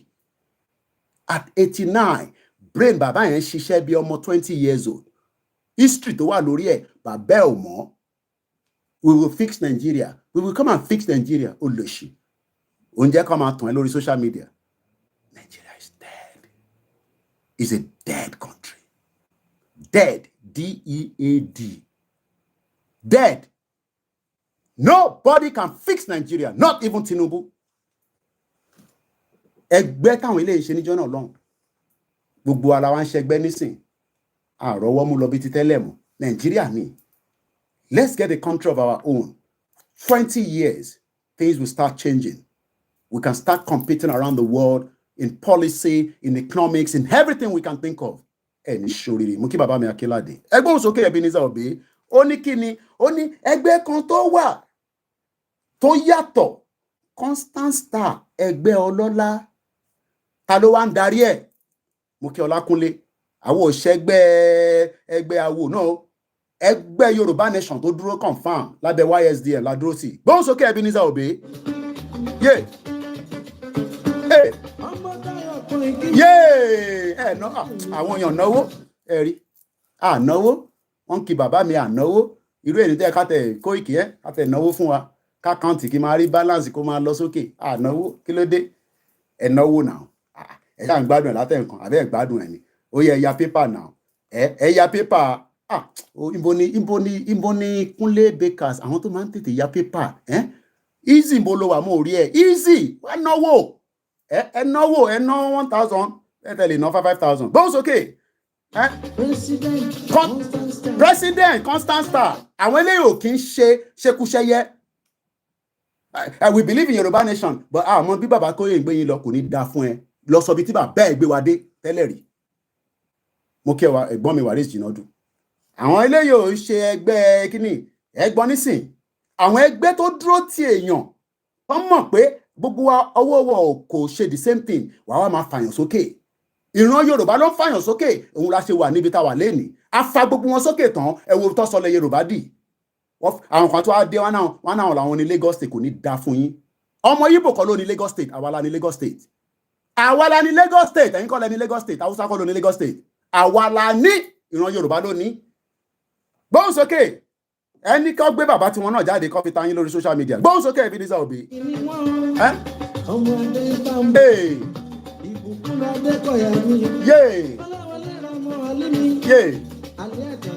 Alẹ́ àtàtà àwọn olówó SOB yẹn ní owó bí ṣẹpẹrẹ ó ní owó bí ṣẹpẹrẹ SOB Babalọ́lá ó ní owó bí ṣẹpẹrẹ. Ni Dangote kò ní da fún àwọn yẹn owó Nàìjíríà làwọn yẹn fi pop up owó Nàìjíríà lọ fi gbórí sókè àníyàn kan Rano petrol kí ní olè ní gbogbo wọn inú petrol Nàìjíríà ni wọ́n ti lówó gbóhùn sókè Ebenezer Obey ẹ wo àwọn ọdún yẹn ẹ wo beat yẹn báwo lọmọ Yíbò ṣe fẹ́ understand ẹ̀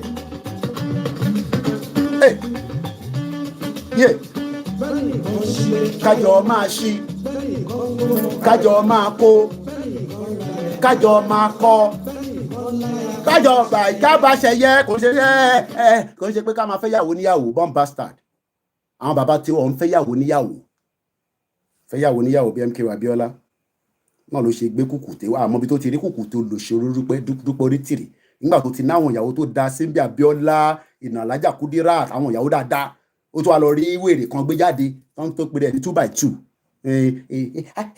according to the time Ọlọ́run ti gba country wá fún wa ẹ máa jọ ẹ máa yọ̀ Adélé ti dé tán ẹ̀yin wèrè kòkòrò rìn lórí gbogbo yín bomb bastard gbóhùn sókè. irú ẹ̀wọ̀n ṣọ̀wọ́n odò ọmọ Táyọ̀ Koiki ni Koiki ọmọ Koiki ọmọ olóyè kábàbà Koiki ọmọ olóyè Koiki ọmọ olóyè àná lórúkọ kọrin yìí ni wèrè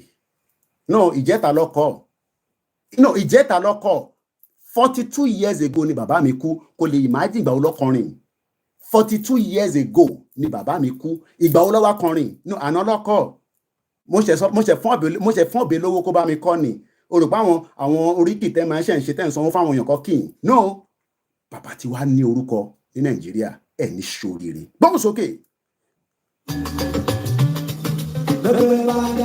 látọ̀dọ̀ olórí ẹgbẹ́ ni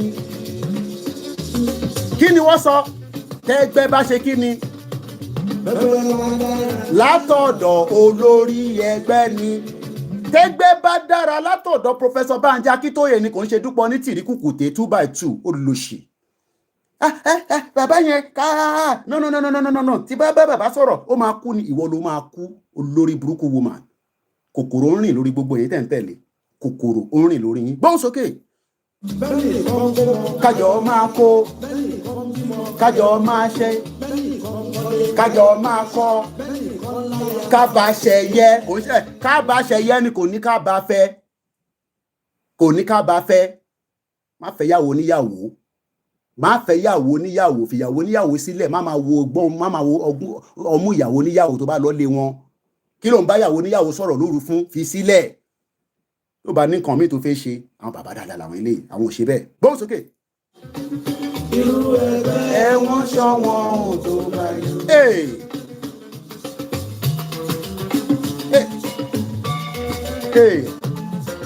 Constant star. Tara. Òbí náà nìyẹn bó ṣe ń rán kọ́ nìyẹn tó ń kọ́ fún bàbá yẹn. Òbí kì í ṣe èlérè máa bọ̀ wá ṣeré fún mi pálọ̀ mi inú pálọ̀ ló ti ń ṣeré. Fàájì ń lọ rẹpẹtẹ. A máa wọnú agbami ètò kù díẹ̀. Pam. Mo kíyà mi Ògúnlọ́lá Christina. Ta ni bàbá yín gbé bàbá ẹ̀ síta lórí social media? 42 years bàbá tèmi ṣì ń rè lórí social media. Ọmọ ẹ̀ lójókòó yìí. Bẹ́ẹ̀ ni òun náà ń dún ta. Nígbà tóun ń náwó ọjọ́ náà lọ́hùn ariwo tèmi pa nísìn ni Yorùbá nation no going back. Àwọn bàbá dáadáa. Gbóhùn sókè kí n gbádùn ẹ̀tàn délẹ̀. Mo kí o gba àwọn tíì mi lẹ́yìn. Àbẹ́ ìgbádùn Friday. Advert la máa ṣe sí àwa kọ́ la nínà. Ó tẹ̀ try látẹ̀ nǹkan. Ó tẹ̀ try látẹ̀ nǹkan. Because of once in a decade vacation. Àti gbọ́.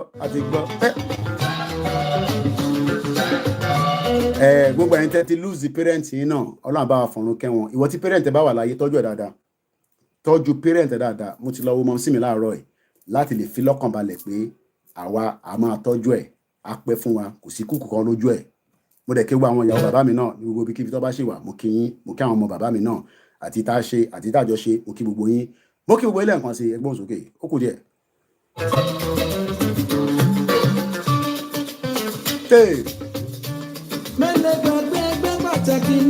Ẹgbẹ́ pàtàkì ní Yorùbá nation lábẹ́ YSDM. Stone Cold mo rí ẹ ń bẹ̀.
Ọlọ́run bá ń lọ́rọ̀ ẹ̀mí Ebenezer Obey bàbá yẹn ò ní kú fún wa nísìnyí mo kí gbogbo ẹ̀yin tí a jọ gbádùn orin náà ẹ jẹ́ ká wá tẹ̀síwájú báyìí. Forílẹ̀-èdè kàgbéga kàgbéga kàgbéga ìgbàgbọ́ o. Bàtí bẹ̀rù ká ṣiṣẹ́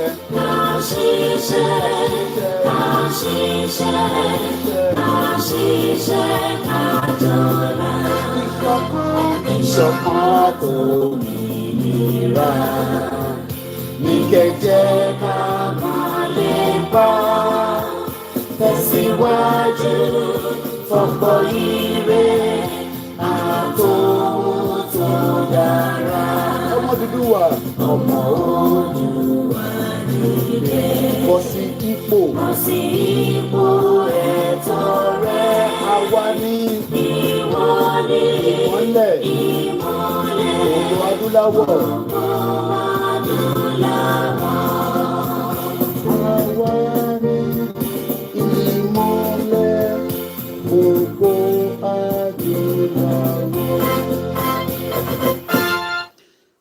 Mo kí gbogbo ọmọ Yorùbá nílé káàkiri gbogbo ibi tí ẹ ti fi gbọ́ wa. Èní ni 3rd May 2024.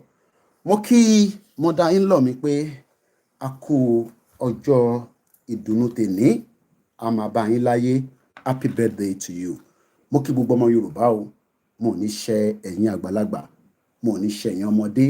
N tí máa ṣe tí ẹ fi ní nífẹ̀ẹ́ mi mọ́, Ọlọ́run jẹ́ ká rí ṣe. Gbogbo ìgbà tá a bá ń jáde tá à ń polongo Yorùbá nation tá à ń sọ síra wa létí, Ọlọ́run ọba Elédùmarè atẹ́gùn ìṣekànṣe pé tó wá fi pọ̀ báyìí.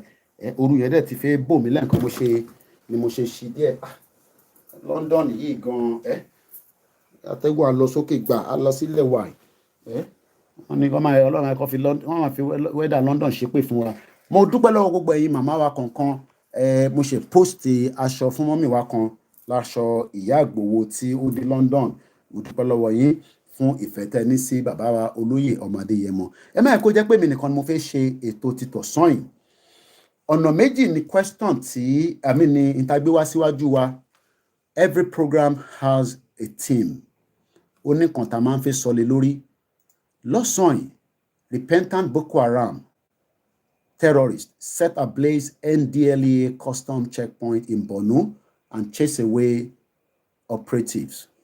According to the counter-insurgency expert and security analyst Zangozalo Makama in a post on X, the suspect also chased away all personnel on duty before setting ablaze all structures at the checkpoint. Imagine if this was done in the southeast. What do you think would have happened today? They would have mobilized as many soldiers or military to that region and kill innocent people in the southeast. Yesterday, we talked about the President Buhari, Moki Baba Kunle Shita, Moki Ugbeitawa Lenishe, Shegun and the rest of you. Triple DRS, my brother, thank you so much. And as many of you that have joined us on Twitter, Stone Cold, good afternoon. And those of you that are listening to me on the Twitter space as well. I think I have 1 or 2 people that have joined us on the space. Thank you so much for being part of the program today. One Wali, one Jadi, that's fine. Suspected repentant Boko Haram. Do you imagine that, Moke Simple Rahim, that people that we are told are repentant come back, attack National Drug Law Enforcement Agency and the Nigerian Customs Service checkpoint at Kasuwan Fara, a suburb of Maiduguri metropolis in Borno State? Is Nigeria still a safe place? No fewer than 3,000 ex-Boko Haram members had passed through the de-radicalization, rehabilitation, reintegration camp in the last few years. Over 3,000. These 3,000, where are they living? How do we monitor them? How do we know that these 3,000 are fully changed? Good afternoon, Mr. Lawale Obafemi. Mukiwa Lata Olori Abiwa. These are the reasons why we are concerned that this afternoon, I was watching the UK. It's just that this phone doesn't have Twitter, but I can play it from here. It's just that I want to. Let me tell you how the UK government is dealing with criminals. Do you know that? I didn't realize, I know that most of the people that arrive in UK do come from the Eastern European countries. But according to the Home Secretary, Clever, made it known in one of his posts this morning that over 3,000 people came from Albania. Let's listen to this particular clip. Emma Binetawa Lori, Koikimedia Odudua. You might likely not hear this because I'm playing it from the laptop, not from the mobile phone. Let's listen. Every week, we remove people from the UK on both commercial and chartered flights to countries all over the world. This includes illegal migrants, people who have overstayed their visas, and foreign criminals. In 2023, we removed more than 24,000 people who had no right to be in the UK. The UK removed 24,000 people that do not have the right to live in UK. How do we remove those that doesn't have the right to be in Nigeria? I'm not talking about the Nigerians that are Nigerians. I'm talking about foreigners that have found their way into Nigeria as a safe haven for different purposes. How do we remove them? How do we even know where they are in the first place? These are the concerns of the Yoruba people that says that we have to control our borders. Any country that doesn't have control of the border, you don't have a country. Today, UK that have everything doesn't want everybody to be here, especially if you're coming through the boat. We don't even know who you are. So according to the Home Secretary, says that 24,000 people have been removed. What in your 24,000? Out of those 24,000, trust me, some of them are adding criminals and pedophiles and all sorts that have committed crimes. Let's continue. Returns are an effective deterrent. In 2022, almost a third of all the people arriving on small boats to the UK were from Albania. In 2022, 1/4 of those that arrive in UK are all from Albania. I am not here to castigate those from Albania, but I am here to talk about the Fulani terrorists that are driving into the Nigeria borders. How do we stop them? You will expect that the Nigerian security, the customs, will be able to do so, but the same people are chasing away the custom. The same repentant Boko Haram are now chasing away custom on our soil in Meduguri, in Borno State. For how long can we really continue like this? Easy mo tin pe laten kan orowo fún mi mo ti jojojo laten kan jare. Gba ta njo sanwó fún wa. Ti poruko titi. Àti jó àti pé bàbá lóyè ọmọ Ìjẹ̀bú dẹ̀ níwọ. Báwọn tó kò tẹ̀ náwó fún wa, ìwà tí a tẹ̀ náwó. So bí a ń fowó sínú àkáǹtì ká rówó ná lọ́sàn-án. Ẹ̀gbọ́n mi dáadáa ní Miami. Ti poruko titi ọmọ Ìjẹ̀bú. Safety Domain says Nigeria is a joke. I want you to call in. I want you to come and help me out because I am lost. We have a country that does not work and we are saying let us break away from it. Some say no, Koiki is not about the breaking away, it's about the leadership. Okay, leadership. How do we trust those leadership? For how long are we going to stay together? Moki Baba Suru Oladimeji. Yoruba will be great soon. That is if we exit Nigeria. I understand your feelings. Look, UK is not worried about people coming from Albania. They are worried about the safety of the public. This guy now, talk about 14 years old, missing. Tabawa loba bo nisin, one only indefinite stay. Awata wasi lui for how many years? Kato fuani wewa. Elomi shi wa lenu e nisin. Awako fe survive, ka shishe, ka jeon, ka de send owo sile. This man killed this 14-year-old boy. And we bought a big picture, movie. This is the reason why we are saying to our people that we don't hate anybody. I don't hate Hausa, neither do I hate all the 250 ethnic indigenous people. Some might call them tribes. Kunle bakers. Thank you so much, my brother. You know, sweat kí gbogbo àgùn jáde kí yan kan má dé sọ pé Koiki ya 10 pound nìyẹn gbà wá ṣeré jàre ẹ̀gbọ́n mi dáadáa kò ní tán bẹ́ẹ̀. Thank you so much to the rest of you as well, and please let us remember to donate to YSDM. So I want you to call in and help me out. We have at least about an hour before my children start returning back to school, and if I have more strength I'll be out again in the night. But let's listen again without interruption and I just want to go and get something to drink because it seems like I'm tasty. Mo fẹ́ lọ mọ́ mi. Àṣà sínú àwẹ̀.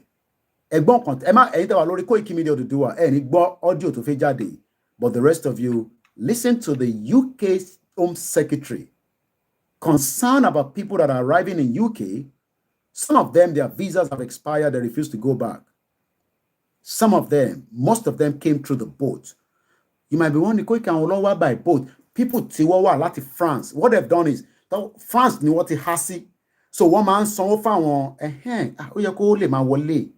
let's celebrate their third super chat. Easy. Ó ṣe ń sọ̀rọ̀ látẹ̀kan. Mo ti pè é ọmọ Ìjẹ̀bú dẹ̀ nìyẹn. Kò ní bàjẹ́ fún ẹ, kò ní tán bẹ́ẹ̀. Is the one that sent me these 3 beautiful hearts. And this one, he produced it from America and sent it to me. And he continued to also look after my team and the rest of the people surrounding him as well in his hometown in Ijebu. Thank you so much, my brother. We love you. So I want us to listen to these while I just get something to drink. Mumbo. Every week, we remove people from the UK on both commercial and chartered flights to countries all over the world. This includes illegal migrants, people who have overstayed their visas, and foreign criminals. In 2023, we removed more than 24,000 people who had no right to be in the UK. Returns are an effective deterrent. In 2022, almost a third of all the people arriving on small boats to the UK were from Albania. At the end of that year, we signed a deal with Albania to make returns quicker and easier. And as a direct result, last year we returned 5,500 people back to Albania.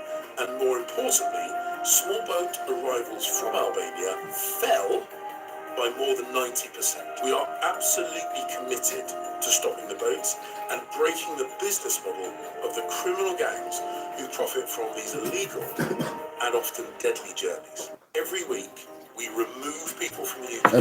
It's playing again. And chartered flights to countries. Vitamin C is good for the body. This includes illegal migrants, people who have overstayed their visas, and foreign criminals. In 2023, we removed more than 24,000 people who had no right to be in the UK. Returns are an effective deterrent. In 2022, almost a third of all the people arriving on small boats to the UK were from Albania. At the end of how do we stop people that are penetrating and coming into our territories and that doesn't have the right to be there? How do we stop them? What are the suggestions that we can do? I take back country, Loto. Thank you so much once again for the super chat, my brothers, and the rest of you that always support us through on other platforms, either through other means as well.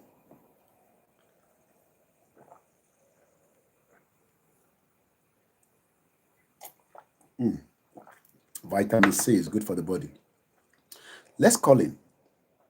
+44 74 04405917. I'll take it one more time.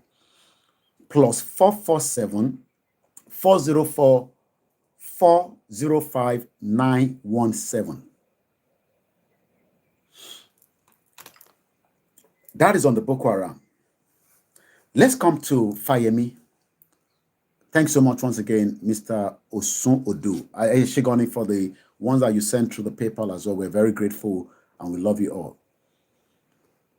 And you also say those waiting for a better or good Nigeria will wait for a very long time.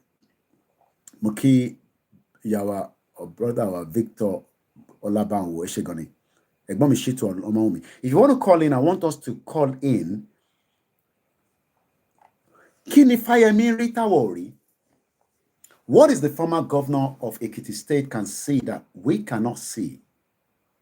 Mr. Frederick, thank you so much. All our Biafra, and you're watching me from Biafra land. Kudos to you all, and we are grateful that you have a very strong PM. I spoke to your PM yesterday. It's not for public consumption. We are in great contact, and it will remain like that, but it's not for public consumption. And we are praying for him, and we stand with him until the liberation of the Biafra from the terrorist country called Nigeria. Thank you so much, those of you watching us from Biafra land, and those of you watching me from the northern part of Nigeria. And those of you watching me from Aso Rock, a very good afternoon to you as well. Don't give up on Nigeria. I am not the one saying that. Don't quote me. It is Fayemi that is saying so. Easy also sent a very good morning to Chief Sunday Adeyemo Igboho, and I can assure you, Oloye is doing very well. Thank you so much, Mr. Shitu Omaomi. The task of nation building is not one-off or a static exercise. We know that. Rome was not built in one day. We know that. We understand that. You can call in at any time and interject. It's an open conversation. So if you want to call in, I hope I have my internet on, because sometimes it's off. It's definitely on. So if you want to call in, you can do so at any point during the conversation. The number, plus 447. The 44 plus is the UK code, plus 447 404 405 917. 4 meji 7 4 con 0 4 meji 0 5 917. Erin méje ẹ̀rin òdo mẹ́rin òdo márùn mẹ́sàn ẹyọkan méje. I hope I tried. What is Fayemi saying that all the way from Houston, Texas? I want Texas. Thank you so much.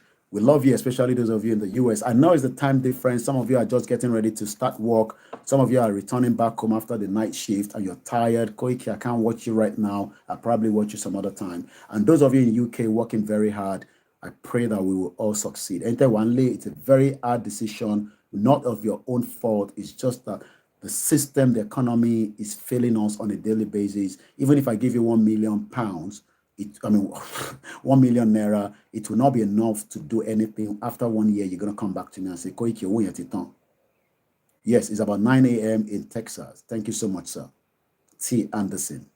And those of you that are Americans that are watching me, not African Americans, thank you so much for being part of the program. I know you might not understand Yoruba, but I'm trying my best to carry as many of you along because I know I have international audience.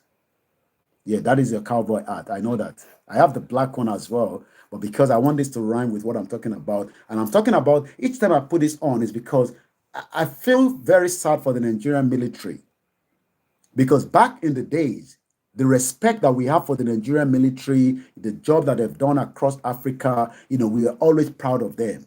But today, I am not proud of them anymore because it is not the Nigerian military that Yeah, this is live.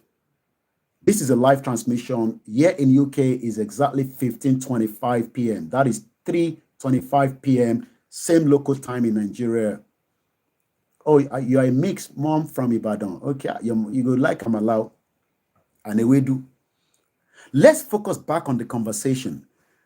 What is our governors or past governors are saying that we cannot say? Fayemi is begging us that we should please don't give up on Nigeria. Are you going to give up on Nigeria? Omar Boriomo William says, you are a billion. Let me read that quickly. I have to read it from this section of because I don't want to touch the phone. I might touch the phone and it might flip my camera backwards and you're going to start seeing everything behind my eyes and say, so and I don't want you to see that. I'm working from home. I don't have my own studio. It's expensive to rent a place. I don't have the money to do so. So I can read your comment through my laptop. Mr. Sun Odo with the super chat said, those waiting for a better or good Nigeria will wait till eternity. Nigeria is 37-story building on a bungalow foundation. Wow. My brother Omar Borio Williams says, you are a billion much, sir. Kudos to you. The Lord is your strength. And the same thing to you. I can be in Nigeria, and I've said it so many times, I could also be like Agbiru, pure Agbiru, on the street trying to hustle. I could be working for Msoluoma, Koko Zaria. I could even be those that will be campaigning for APC. I might then hear about Yoruba Nation and say, toss off. Or it might change my mind. We are not forcing you to come and join or become part of the movement. But the future that we are talking about is, do we still have a future in Nigeria? Fayemi says, yes, we have future in Nigeria. It says the task of a nation building is not one-off static. I love that word static. Let's find the full English dictionary for the word static. S-T-A-T-I-C. Sarah Tango Alpha Tango India Charlie. Static. What is static? Lacking in movement, action, or change, especially in an undesirable or uninteresting way. Let's break it down. Ejekadni understanding it. Edward Derby, thank you so much for joining us. If you're new to the platform, share the program. It doesn't cost you anything if you also subscribe. You're not paying me for that. It's just free. Lacking a movement. In the 63 years of Nigeria, have there been any movement? Duke Bakkerson, when was Nigeria ever great? Is a question. Let's even argue that Nigeria was great at some point. I mean, I know some of us don't want to say that, but at some point, Nigeria was great. At some point. We know that it was great. At some point. Not in a full scale. Dash Mayor, my brother, thank you so much. Nigeria is on its last chapter. In a matter of time, the page will finish. Yoruba Nation will come. Biafra will come. Till Anderson said, loving my roots, went home Nigeria, was shocked. Yoruba need to have their own country. This is somebody that went home and was shocked. Everybody, when I went back home in 2015, I was shocked. I went to Aguda, I was like, what? What is going on here? And that is just before Yoruba Nation. I was shocked. Young men, big men, waking up the next day, playing Baba Jebu. Even my brother was playing it as well. I will not deny that. I found some shit in the house. And I said to him, you will not turn Baba Jebu. And I think Pawadani. He was only family abroad. Tí wọ́n ti gbé ní UK rí. There's no point coming to deny things that you know also your family are involved. Because many people will say, hey, somebody. No, it's not somebody. My brother was also playing Baba Jebu. I caught him right and dead. We never knew, but until I went home in 2015. Whether he does it anymore now, I don't know. But I don't think so. But at that time, he was. Simple Rhyme say we are victims of history. I won't stop saying that. So we are not here to say that Nigeria was not great at some point, but the foundation, as somebody said, that is a 25-story building on a bungalow. It will collapse. If not, it is already collapsing. So let's look at the word static. Fayemi is using the word that the task of nation building is not one of or static. And I wanted to give us this understanding meaning of the word static. Lacking a movement. Why is Nigeria not moving forward? Somebody is saying, what is Baba Jebu? Are you Nigeria or outside Nigeria? Baba Jebu is like a lotto. It's like those of us that play lottery outside. I don't play lottery in UK. Maybe 1 or 2 times, but I thought I'm never going to win, so I'm not going to put my money inside. And like my cousin used to say, if you're not in it, you are not going to win. It's either you are in it or you are not. And I say I don't want to be in it because it could be addictive. When I go to the local store, I see people play scratch card. Some people play for fun and they make money, and some people just play because they're addicted to it. We know everybody's addicted to different things. But what we are saying is that is not even the issue. You can play Baba Jebu, but as long as there's a future after Baba Jebu, not relying on Baba Jebu to become the future, which is what is happening in Nigeria. Many English people, Indian, Pakistan, everybody that lives here, Jamaicans, they do play what they called, betting. Olajide Ajikobi say, hypocrisy dwell amongst Yoruba, especially that we are so gullible under the pretense of ignorance. Education is good and enlightenment is light. You are a real brother. So what we are trying to say is that, look, at some point, I've told you that my mom was part of those that believed that Nigeria was working. They were doing their small businesses in large scale. She was the secretary of the Mobile Oil. She had privilege to have stolen money, but she did not. And they were doing their businesses. Nigerian Airways was very good. They were traveling to America, around the world. They were buying goods. They were selling in Gota in Lagos State. But something struck my mom in 1990 that this static country, this country that is not going to change, this country that is undesirable, uninteresting. But Fayemi says that should not mean the reason why we should say we should give up on Nigeria. We cannot give up yet. Fayemi is pleading, he's begging us. Since we don't have anybody calling in, I might just start the Instagram here with the other platform. It keeps more people to join us since we're not on TikTok. So Fayemi is now begging us. We can't Ẹ̀yin ọmọ Yorùbá, ẹ̀yin ọmọ Igbo, ẹ̀yin ọmọ Hausa, even if there's marginalization among us, we should not give up. Nigeria will be great. When Nigeria will be great, we don't know. We have been told that Nigeria, the giant, you know, when they use the word the giant of Africa, does it reflect in you as a person? The word Nigeria, the giant of Africa, how does that affect you? Nigeria, the giant of Africa. So let's go a little bit further. What does that static mean? Pertaining to or characterized by a fixed or stationary condition.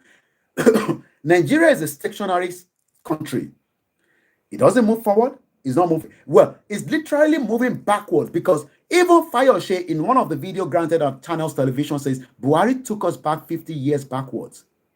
So how long is it going to take Tinubu to bring us forward? Even though same party, I am not here to say that APC destroyed Nigeria. PDP destroyed Nigeria before APC took over. So the argument now is, okay, Koiki, we understand all these things. Let us first see how we can get a restructured Nigeria where everything will be balanced from the Senate to the House, because the Northerners are more in numbers in the Senate. How are you going to do that? They are not ready to pull down the Constitution. Everybody knows that. What they've done is they've been amending a Constitution that is not meant to be amended. So when you are using the word 1999 Constitution as amended, how can you amend something that you know truly it is not and cannot be amended? Constitutions sometimes around the world has been pulled down and new constitution has come in. Give a new constitution to Nigeria. They refuse to do so for 30 years, according to some of the senior advocate of Nigeria. My question is, Dashmio says, even an ant is bigger than Nigeria. We are always told that Nigeria is the biggest, in Africa in terms of everything. But how is that?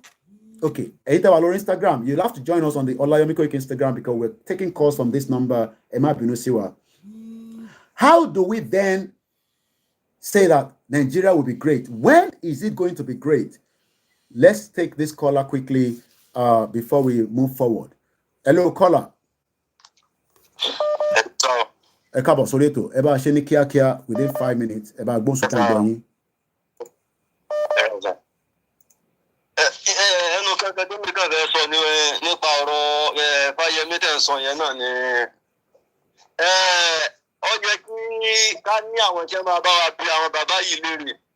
wọ́n ní pé ká sì dùn sínú wa Nàìjíríà, pé Nàìjíríà máa dáa.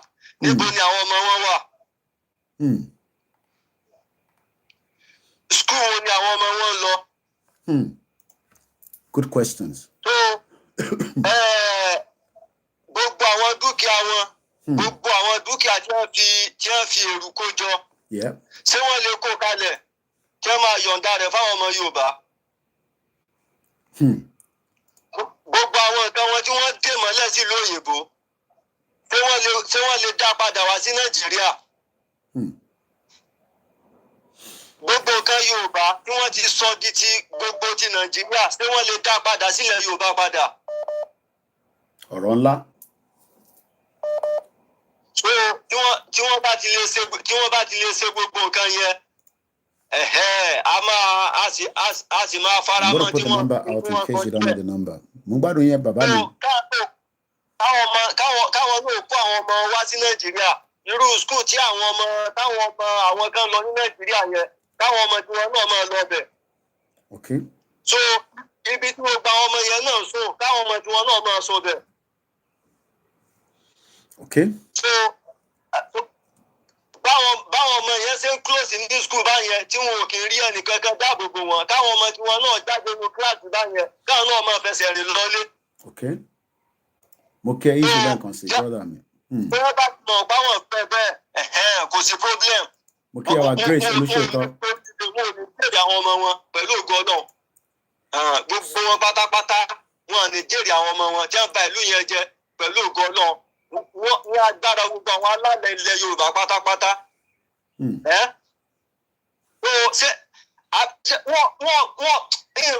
Wẹ́ṣà ọ̀rọ̀ àwọn ará bíbà yìí, ọ̀rọ̀ wọn ò gbójú bọ̀rọ̀. wọ́n èyí tí wọ́n rẹ́ra wọn ni èyí tí wọ́n rẹ́ra wọn lédè tí wọ́n ṣe láàrin ara wọn nù. So pé kó lọ bẹ àwa Nigerians pé ká má bínú pé Nàìjíríà ṣì máa dáa. Mo kí àwa Grace Olúṣètò. Tẹ́lẹ̀ bá ti ṣe tiẹ̀ tán tẹ́lẹ̀ bá ti ṣe tiẹ̀ tán wọ́n á tún gbé formation ní ìyọ láàrin ara wọn wọ́n á ní wọn náà lọ sọ lé wọ́n wá nàìjẹ́ máa gbàdá ìrìn àjò wa yìí rú. So irọ́ ni wọ́n sì pa àwọn òfin wà Nàìjíríà mọ́ ni táwọn àtàwùsá àti Ìgbò ṣé kankan náà ni wá ni a kì í ṣe kankan náà. Àgbẹ̀dẹ̀ ara wa àjẹ́jẹ́ kan náà àwọ̀sọ̀ kan náà ìwáwọ̀ tí ẹ̀ bára wa mú kò sífẹ̀ẹ́ láàrin ara wa.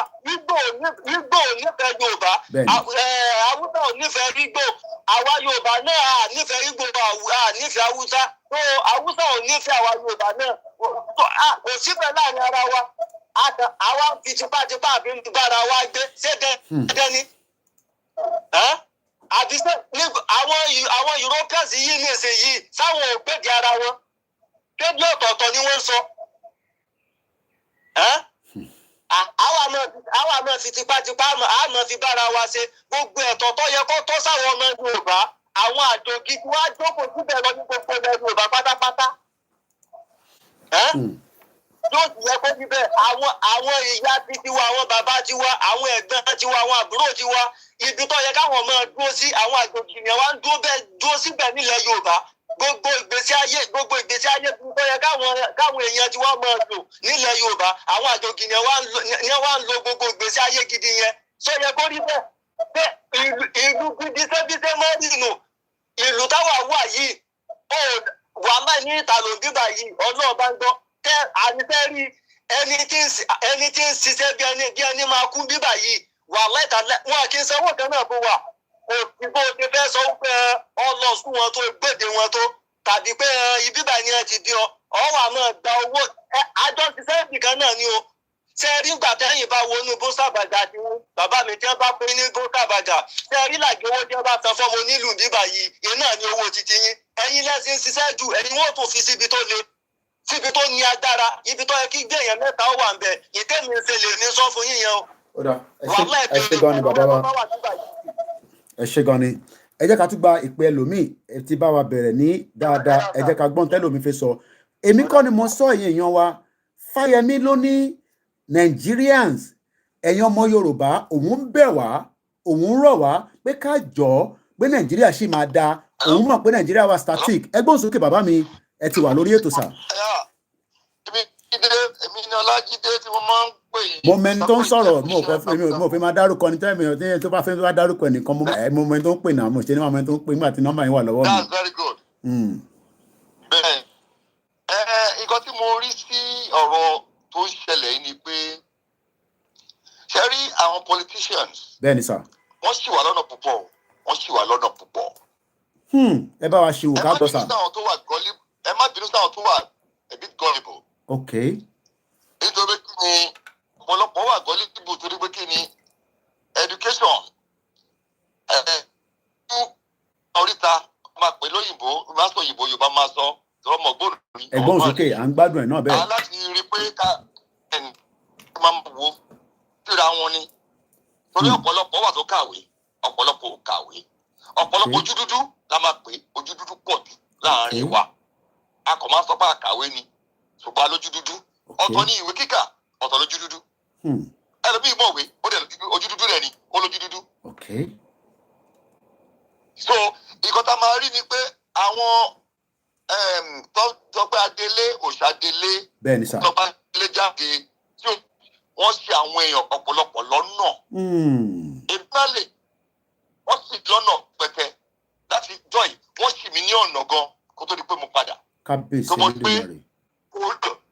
Ìlú ìṣẹ̀lẹ̀ gbogbo yóò tẹ̀ sí wọ́n ti ní bágẹ́nì pẹ̀lú àwọn bíi Russia. Inú máa rò láyé mi. Inú máa rò nídìí o.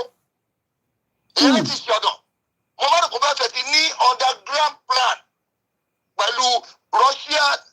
Pé tó bá ṣe gbẹ̀mù báyìí àwọn èèyàn kọ̀ dìde pẹ̀lú wọn ni. Ẹ bẹ́ẹ̀ ni pé kó wọlé èdè rò pé gbogbo àjọra wọn mọ́ ti Kóìkì gbogbo àjọra wọn papọ̀. Wọ́n ti bàbá tó yẹ àjọra wọn papọ̀ lèmi rò. Àṣé wọn ẹni tí ò bá dẹ̀ ní ìkankan ìsàlẹ̀ kí ló ń sọ pé bàbá máa gbé ogun dìde fún nígbà tó ní ìsàlẹ̀. Ẹ má bínú ẹ̀gbọ́n mi Nàìjíríà náà ń ṣẹran rírọ̀ mo gbọ́ fídíò dádì wa kan táwọn náà ṣe wọ́n ní entity yẹn tá a sì ń rò pé ó sì òun náà strong kò ready láti break ẹ máa gbóhùn sókè kí má fi tèmi disturb ní tẹ̀sán lọ sà. èmi rò pé bóyá Russia ló bá wà lọ́kàn mi láyé mi ní ọ̀pọ̀ pẹ̀lú kó lè wọlé kó pa wọn lẹ́nu mọ́ kó lè compliment effort tẹ̀yìn ibi tí mo ti ṣìnà nìyẹn o.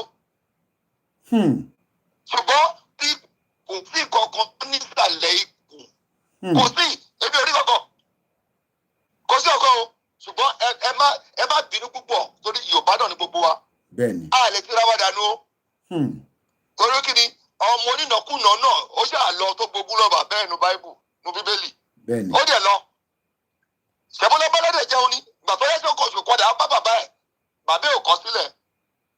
Thanks so much.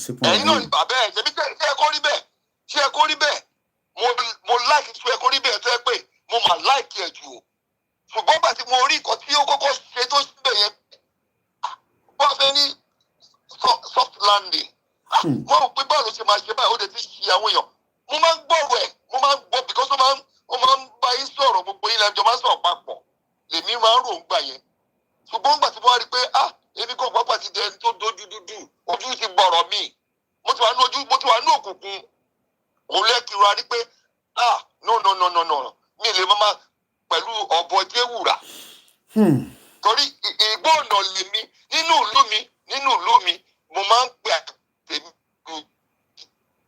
yí pé ẹ jọ̀wọ́ àwọn Fúlàní wà ní káàkiri ń bẹ̀yẹ láyìíká wa ní ẹ tó bá mọ òró dá aláwọn ìga Fúlàní káàkiri ń bẹ̀yẹ tó dẹ̀ lọ́ọ́ ra màálù fún wa tá a máa pa màálù ní ìlú wa tá a máa rẹran mo máa ń sọ fáwọn bọ̀dá tèmi pé ẹ máa ṣọ́ra ẹ má lọ ọ̀rẹ́ làwọn pípò yìí o ọ̀rẹ́ ni wọ́n láti ilẹ̀ wọ́n ti gbọ́ Yorùbá wọ́n sọ pé ònà bíi ti yín bíi tèmi. But they are enemies within ni wọ́n. They are enemies within. Enemies within ni wọ́n.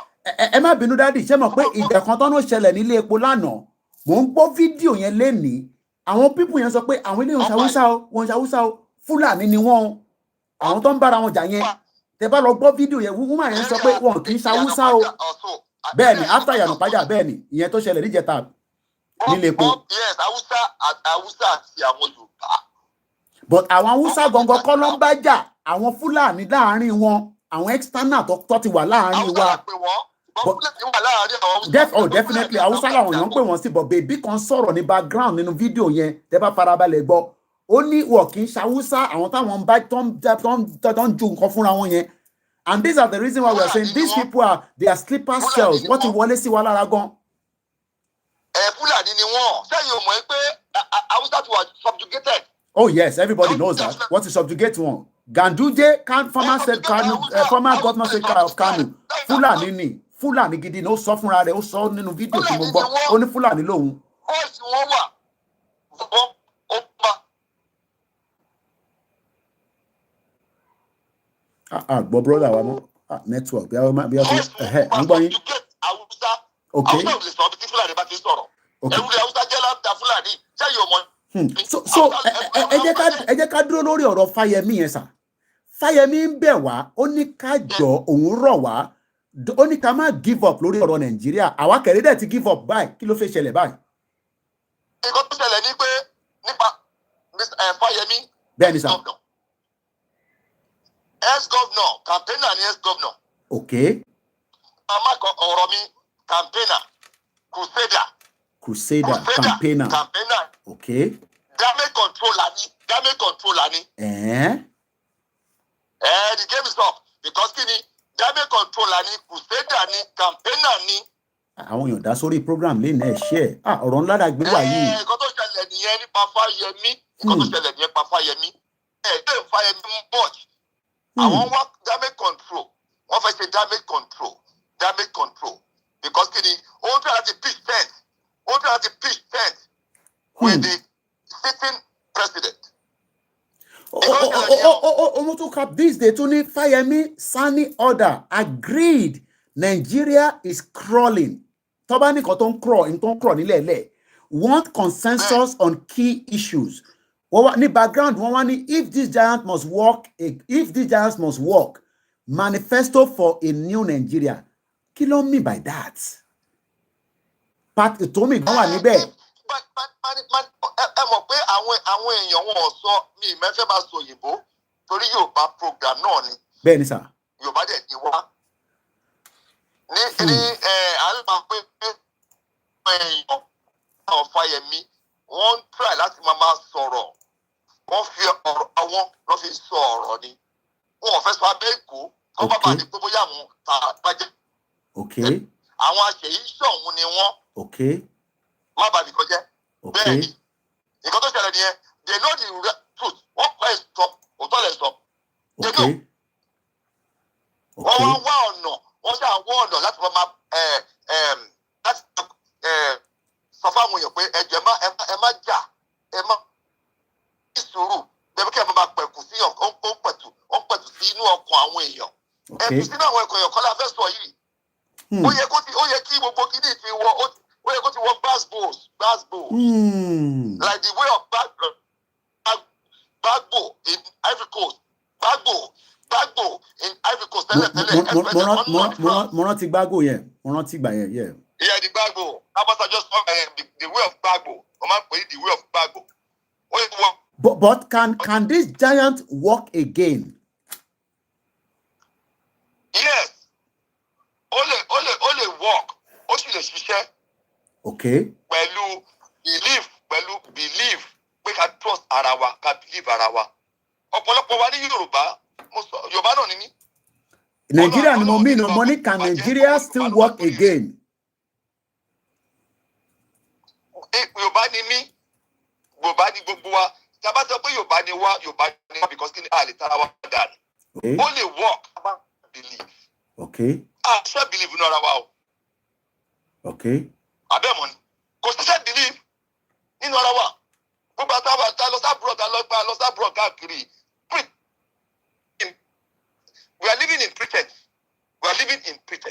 Ìwọ àwọn ṣé ẹ̀ mọ̀ ni? Ẹ̀sọ̀ lẹ́ẹ̀kan ẹni wọ́n ń ta tẹ́tẹ́ wọ́n ń ta kìíní kan àwọn nǹkan tó mú láìfù good tó mú láìfù kọ́ máa ta tẹ́tẹ́ yẹn system yẹn ló sọ wọ́n di bẹ́ẹ̀ àbúrò ìjà ló ta tẹ́tẹ́ kìíní kan àbúrò yìí brọ́dà yìí ló ta tẹ́tẹ́ ẹ má tún blame ẹ̀ púpọ̀ ó wọnú system náà ń pè yín ó ti wọnú system. àjọ ìtìyẹn ṣé ẹ mọ̀ pé system. Ẹni tọ́ba dípẹ́ àwọn olójú kò sí paraga tí tọ́lọ́ sórí tàbẹ́ta tọ́lọ́ mú paraga tí wọ́n lọ ta lótò ọ̀wọ́ ní college lótò bàbá Ìjẹ̀bú. Mọ̀ pé system tó jẹ́ kí ó wọnú wọn system yẹn ló wọnú wọn. Tí wọ́n bá lọ ṣerú yẹn wọ́n ti máa di outcast láàrin àwọn èèyàn ẹgbẹ́ wọn wọ́n á di outcast tọ́ba di outcast láàrin àwọn ẹgbẹ́ yẹn wọn wọ́n á lọ sí indoor tọ́ba coming. Depression are coming. Nínú yàrá sọ lójú kò sí yẹn. Oda. Ẹja tún fẹ́ lómi láyé ẹ ṣé gan ni bàbá mi. Thank you so much. Mo like ọ̀nà tí ẹ bá wa gbégbà ẹ ṣé gan ni. Ẹ jẹ́ ká tún tẹ̀síwájú fún ẹ̀yin tẹ́tí pé mò ń pè yín padà. Fayemi and others agree Nigeria is crawling. Headline tí this day ló nìyẹn. Want consensus on key issues. Ẹgbọ́n sókè alàgbà ẹ bá wa tún dá sí ti ọ̀sán yìí. Torí tọ̀sán yìí ó dà ń pé ó tún mú another angle wọlé. Gbogbo wọn ti ń parapọ̀ báyìí àmọ́ kí ni agenda wọn ṣé ṣáànájà agenda 2027 ló ń prepare fún ni àbí báwo torí kò fi yé mi báyìí ẹgbọ́n sókè sà. OLAYOMI KOIKI, the white lion of our time. May the soul of your dad continue to find peace and rest at the bosom of the Lord. Amen. Ṣé rí ọ̀rọ̀ ti Fayemi yẹn? Bẹ́ẹ̀ni sà. Wèrè ní àwọn pípò yẹn. And I don't really know who he is talking to. Because tó bá sọ wípé kánjọ kan fún Nàìjíríà sì máa wọ̀ kan fún Nàìjíríà ní chance. You know mean by that chance? And the annoying word only wípé Nigeria is still in its infancy stage. So if you have somebody who have spent 63 years on earth, 63 years on earth. There was a infant. Is that not madness? So over one countries, how many countries? Let's even look at it from 1980 to date. Okay. 1980 to date. How many countries in the world? Look, you pay. How many of them, they are smaller than Nigeria? What is the pay? How many of them are in the category Nigeria wants? Many of them have gone far ahead. Okay. Far ahead. Look at our countries to break out of USSR. Okay. How many of them in Nigeria are better? You know, by now. That's we are talking about something recent, 1990. Are you getting what I'm saying? Yes. So if he's saying Nigeria is in its infancy stage, he must be mad. That's number one. And then to us when we come from Nigeria, argument it in Nigeria was in infantry stage. Nigeria was in infancy stage. Okay. How many years not be built in Dubai? How many years not be built in Dubai that everybody is talking about today? Okay. So what is he talking about? Nigeria is in its infancy stage. Okay. Nigeria is in its infancy stage because I want to come from Nigeria and they decided to take the milk out of Nigeria. Instead of them feeding it, they took the milk from Nigeria. And Nigeria is malnourished. And then they are now saying it's in its infancy stage. So it's just that you pay your time to your common crop, time to your common recording. It was meanwhile, he is over 10 years, over 20 years. But to the group, it was a form of warning. It's madness. Almost to want to play sports all over the world. But to the group, and you want to be it's madness. And who are they deceiving? Fayemi Tom Soile, can he drive? Only according to them, there must be a national leadership consensus on what Nigeria meant to everybody and on how to manage the nation's resources while ensuring transparency and accountability at local level. These days.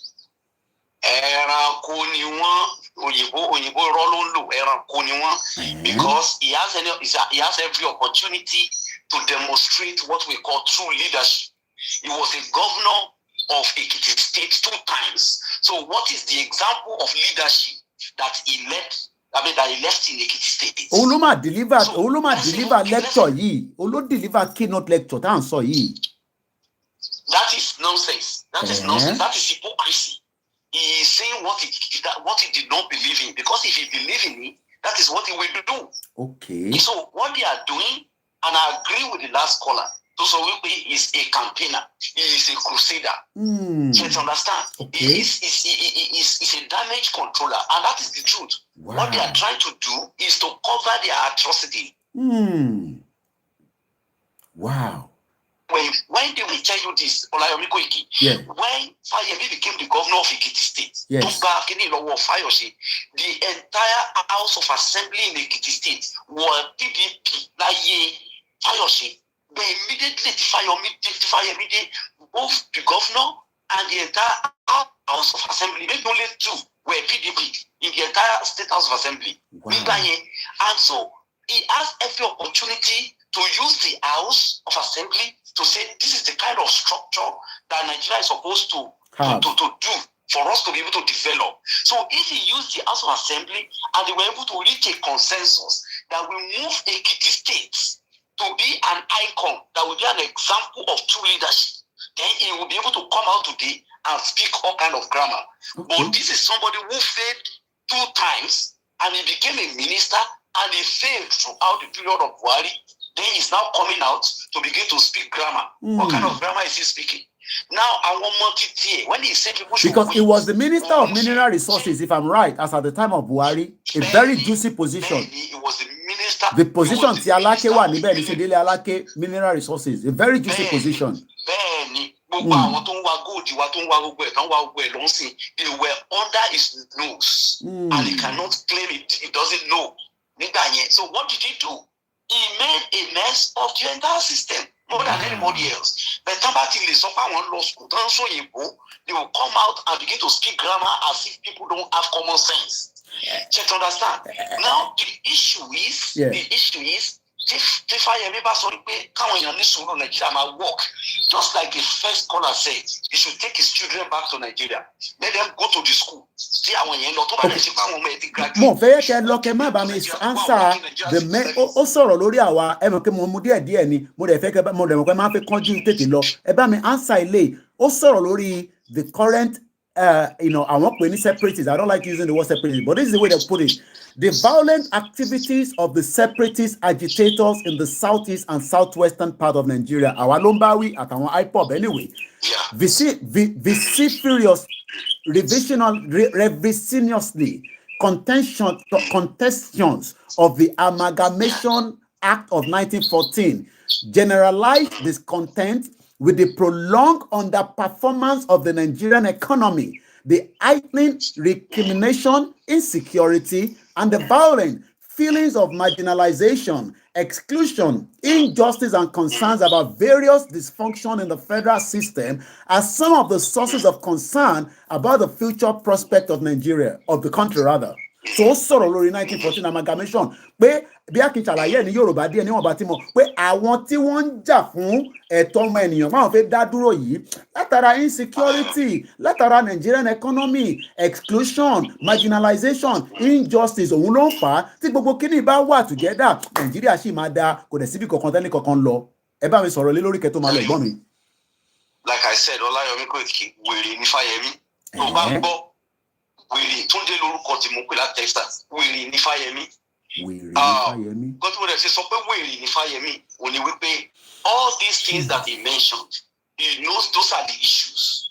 Ó mọ̀ wípé the issue of 1914 amalgamation wípé we never came together to say we want to become one country. Kì í ṣe pàwọn la agree. At least àwọn Scottish tán láwọn fẹ́ kúrò nínú UK. Now, United Kingdom, their parliament sat down and agreed to be part of UK.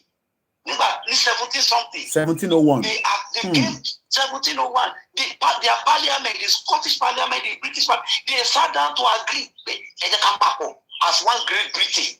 But our own case was never like that. We were forced together. Fayemi is delusional. We were forced together. That is number one. He knew that we are immiscible. Just like you have oil and water. It's like oil and water. We are immiscible. There was no agreement to bind you. The only agreement to bind you was during the independence. That agreement has been torn down in 1966. He knew that. And then secondly, he's talking about leadership. What role has he played as a leader? Like I said, what role did he play? So now, what role is he now preparing? We're now play because if he's able to identify leadership is one of the problems. Yes. He has been a leader. So what role he failed to play his role as a leader? Now that he is saying it again, what role is he about to play? Jerry, let me tell you the strategy Fayemi is using. Yes. Number one, Fayemi is trying to use persuasion. Okay? If you read that statement, he's using persuasion. We need to come together and discuss so that people who are campaigning and those who are agitating will listen. Okay, it's like they want to provide a forum for conversation. That is persuasion method. Now he's also using intimidation. Okay. Where intimidation comes in is for him to say separatist group.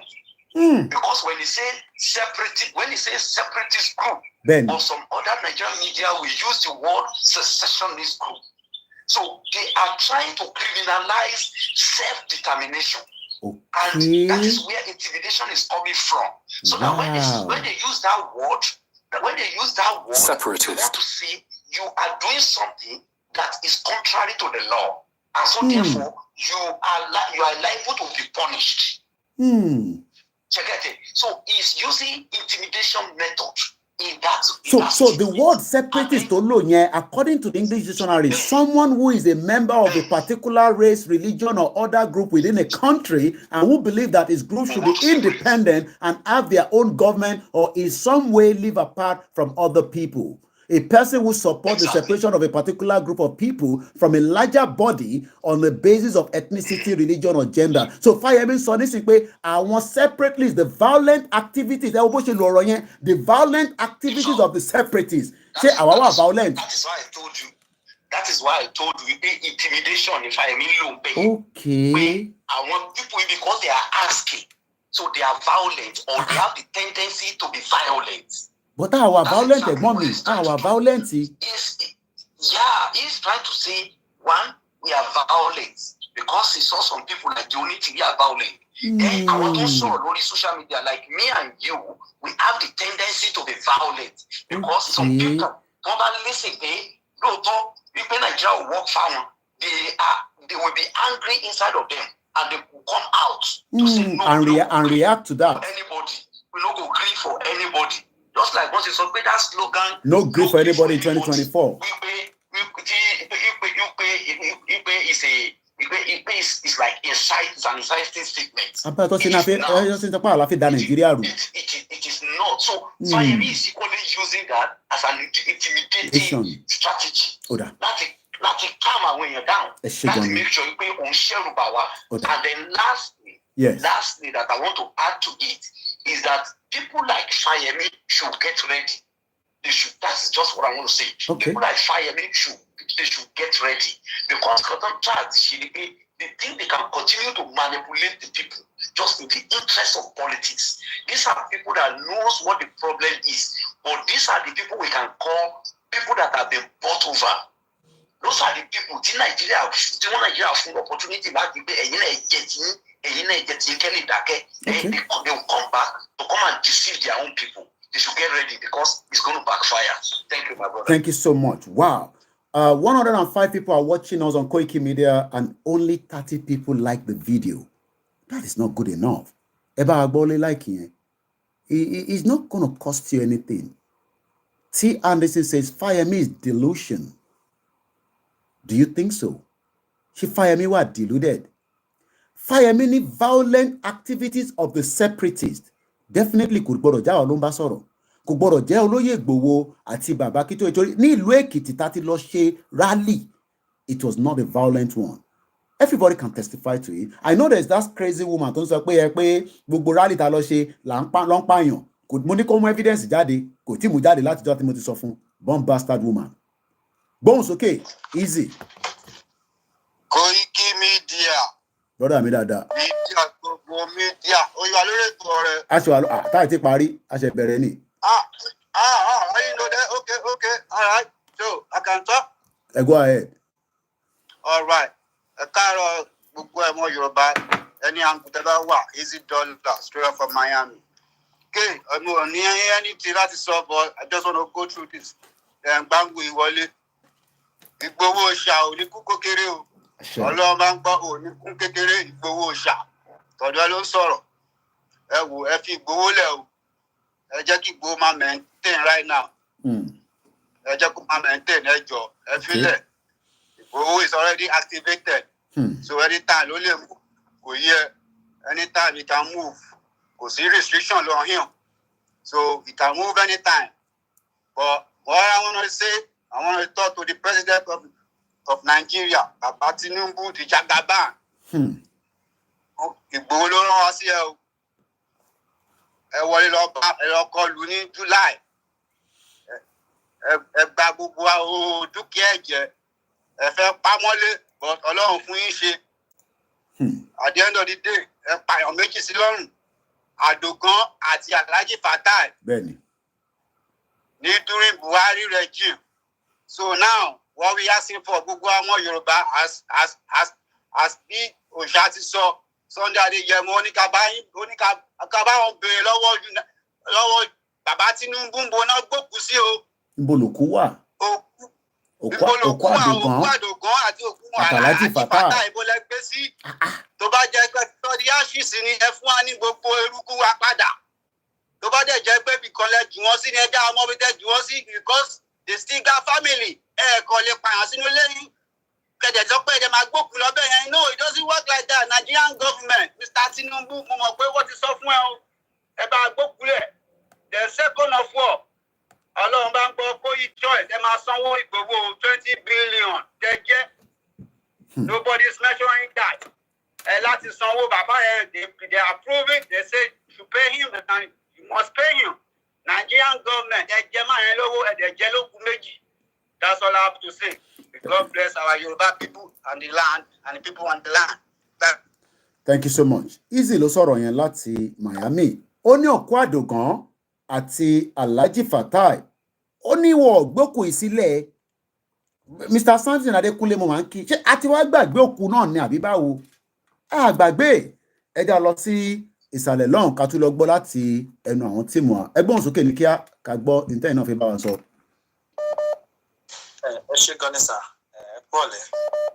Ẹ kálẹ̀ ẹ káàárọ̀ ẹ káàsán. Ní gbogbo àgbáláyé tí gbogbo ọmọ Yorùbá sọdọ sí. Nípasẹ̀ ìṣẹ̀lẹ̀ tí ọ̀rọ̀ tí gómìnà àná ní ìpínlẹ̀ kì í sọ sí ilé tí bàbá fẹ́ sọ. Màá kọ́kọ́ bẹ̀rẹ̀ láti ibi tí ọ̀dọ̀ tí bàbá fẹ́ yẹn. Bóyá ká sọ wípé tí bàbá fẹ́ yẹn bóyá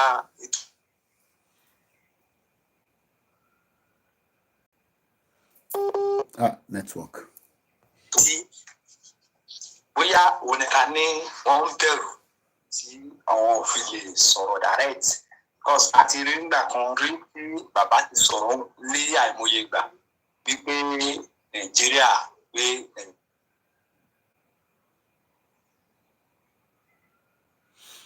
network.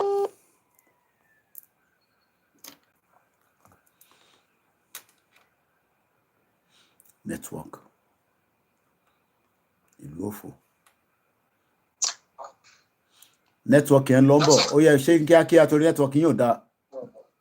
Okay. So bàbá yẹn bàbá fẹ́ a rí àwọn step kan náà tó take nígbà tí a bẹ̀rẹ̀ struggle.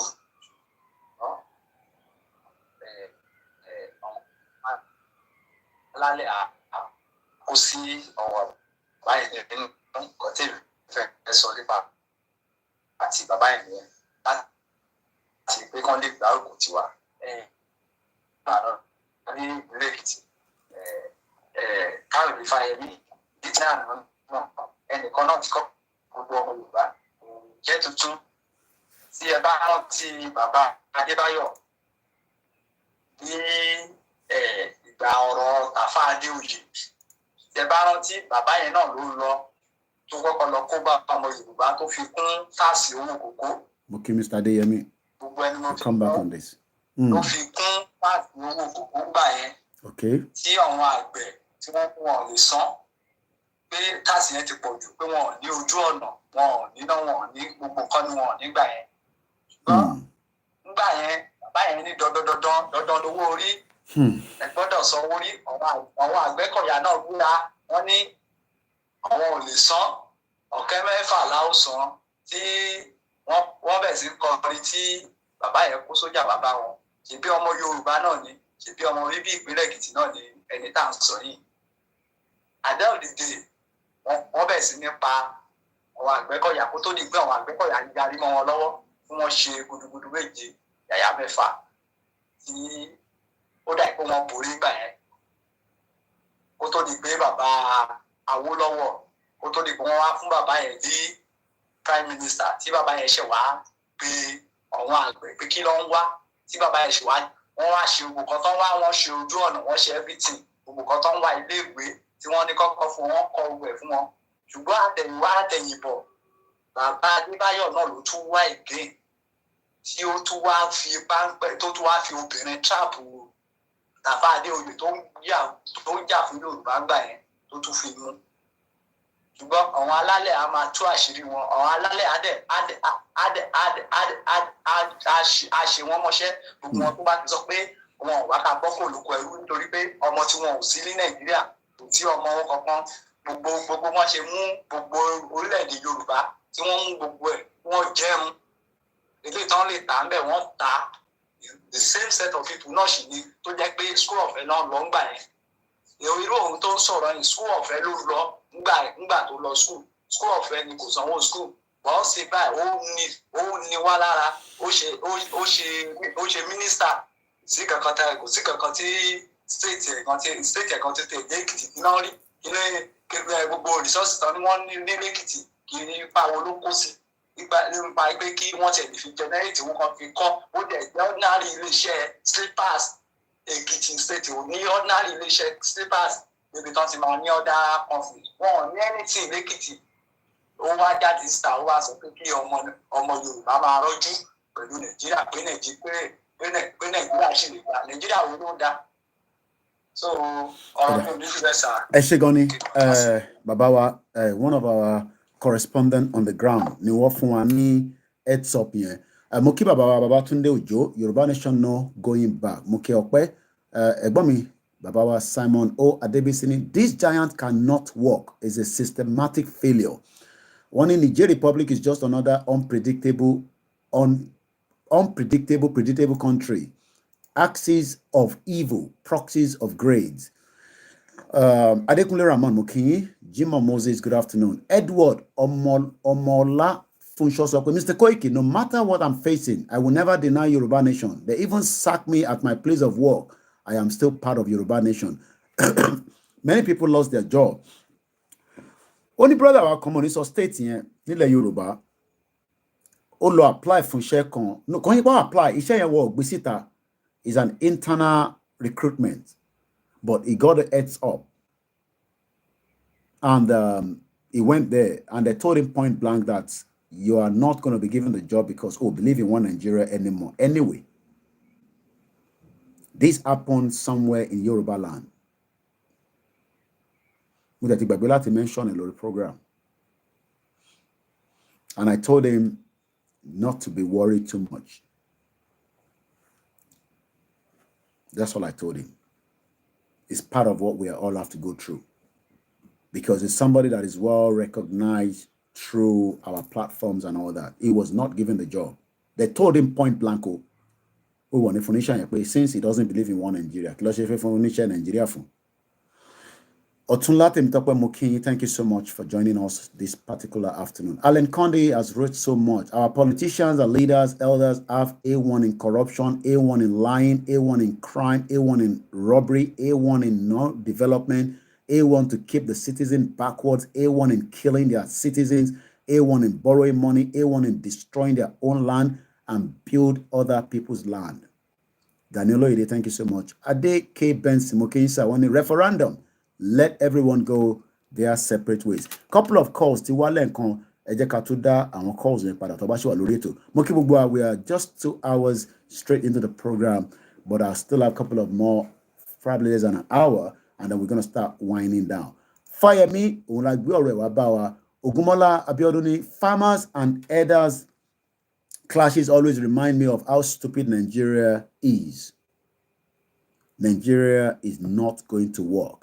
If you are still one of those that believe that Nigeria is going to work because Fayemi is saying that, gathering air condition,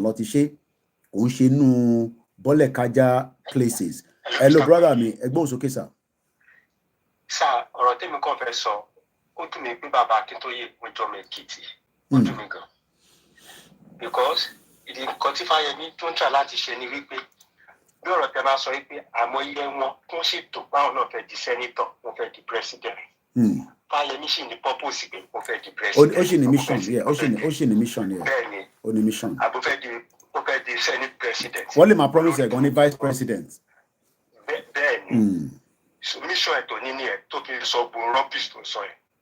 Ó dẹ̀ dùn mí lẹ́ẹ̀kan sí pé Bàbá Akíntóyè jọ mi Èkìtì because irú yẹn bí Fáyọ̀ṣe ẹni tí mo mọ̀ láti kékeré wọ́n mi fẹ́ dárúkọ ara mi tán.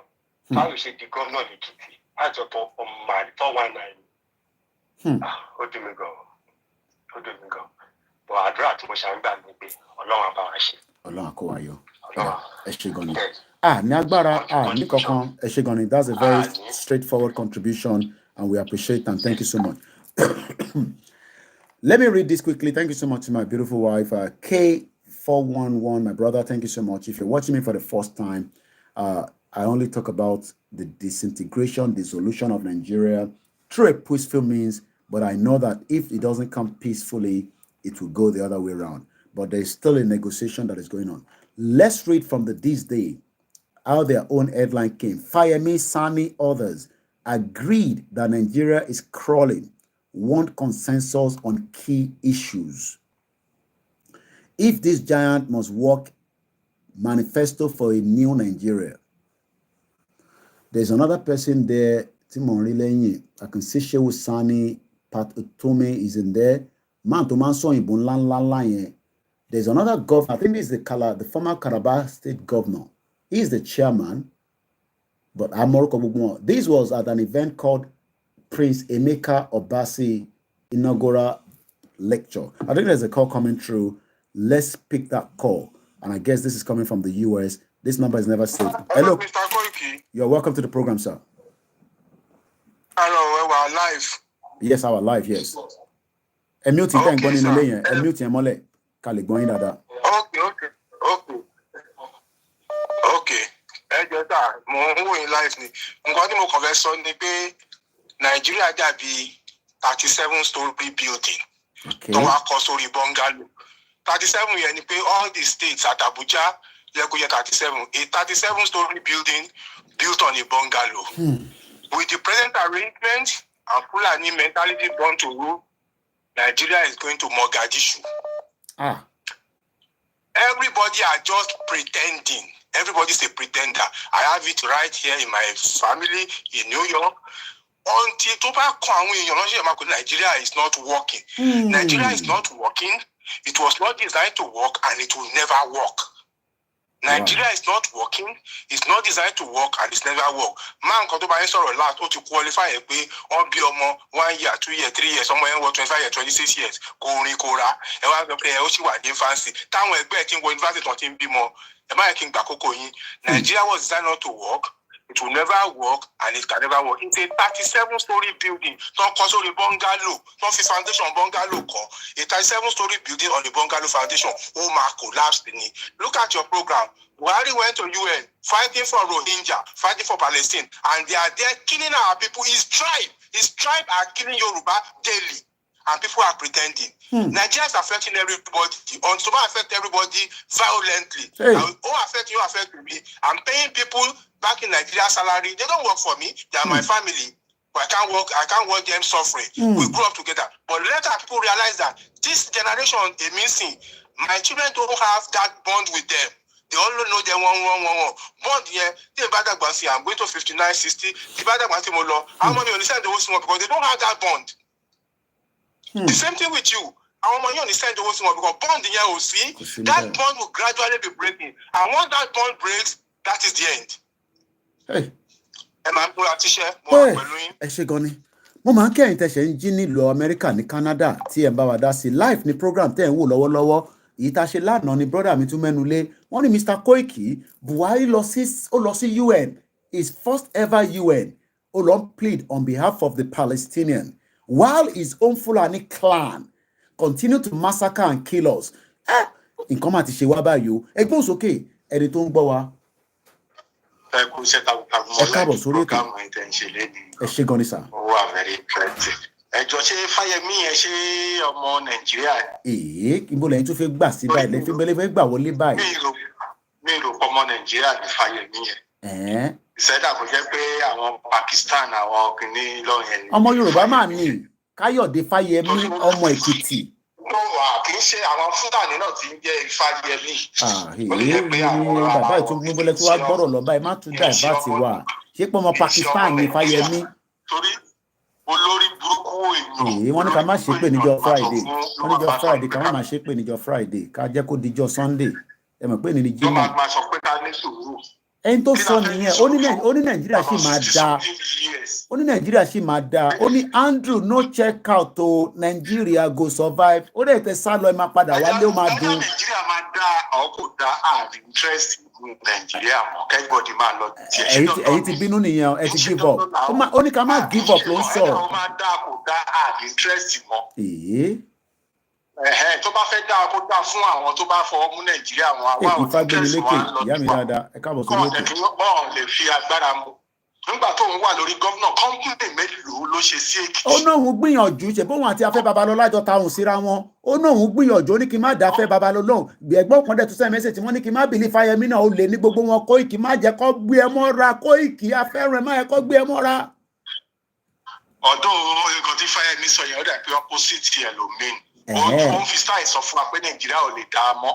Ká máa kú lọ fọkànbalẹ̀ sí Nàìjíríà opposite ẹ̀ ló fi style sọ fún wa torí politician ni kò lè sọ direct. Ó wá fi style sọ opposite ẹ̀ fún wa. So that àwa náà. Ẹ bọ̀ ẹ má pè lọ́mọ Pakistan, ẹ má ẹ̀ka tún pè lọ́mọ Pakistan, ọmọ Yorùbá ni, kòkò nífẹ̀ẹ́ Yorùbá ni. Kì í ṣe ọmọ Yorùbá tó bá yẹ pé ọmọ Yorùbá kó kó àwọn ọmọ ẹ̀wà kan kidnap ẹ̀ fún bí oṣù kan. Àyọ̀ kò ní gbà yẹn, àwọn ọmọ ẹ̀gbọ́n gbọ́dọ̀ kidnap ọmọ olówó, ọmọ tálákà nìkan kidnap.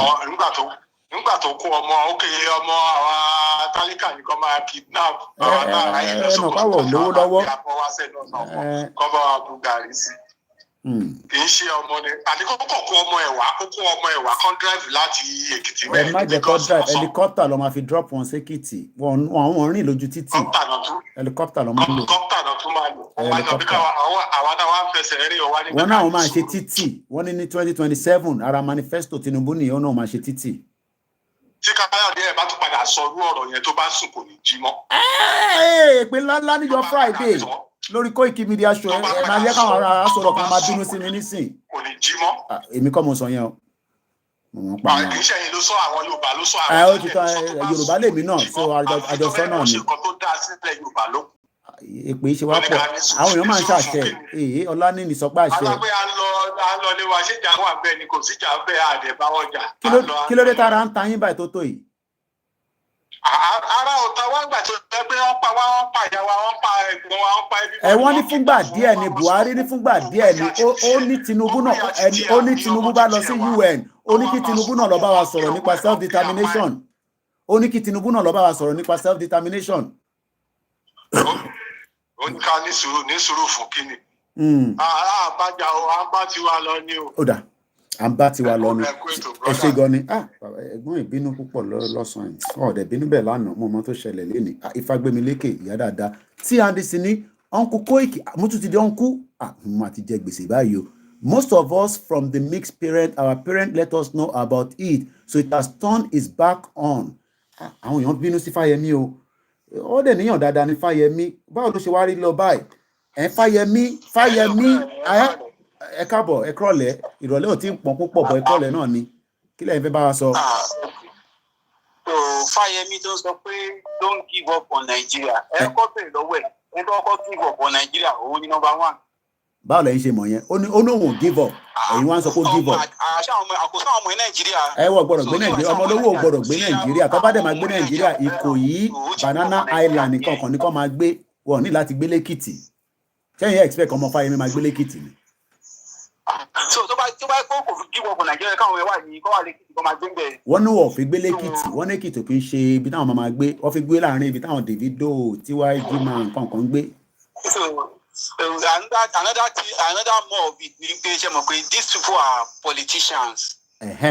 Mo agree pẹ̀lú nìyẹn they are politicians tó gbogbo àwọn tí ó tó yọkùn tí mo rí níbí wà politician ni gbogbo wọn pátá mo dẹ̀ ṣe máa kátìkù yẹn ẹ̀fẹ́ kí Karol ẹ̀pá máa kátìkù yìí lọ́dọ̀ Emeka Obasi inaugural memorial lecture Fáyẹmí ló deliver lecture yẹn ó ní according to them there must be a national leadership consensus on what Nigeria meant for everybody. Kí ni Nigeria mean fún yín alàgbà tó ń pè ayé máa bú Fáyẹmí kí ni Nigeria mean fún yín ni kẹsọ ti yín kí ni Nigeria mean fún yín. Nigeria doesn't mean anything for me. Nigeria doesn't mean anything for me. Nigeria is gone. Nigeria is bygone. Ẹ ń sọ fún mi nísìnyí pé Nigeria mean nothing to you. A máa gbá World Cup ní 1996 àwọn Òkóṣà. That was 96. We are talking at 2024. Yeah. So, like I was saying, brother, these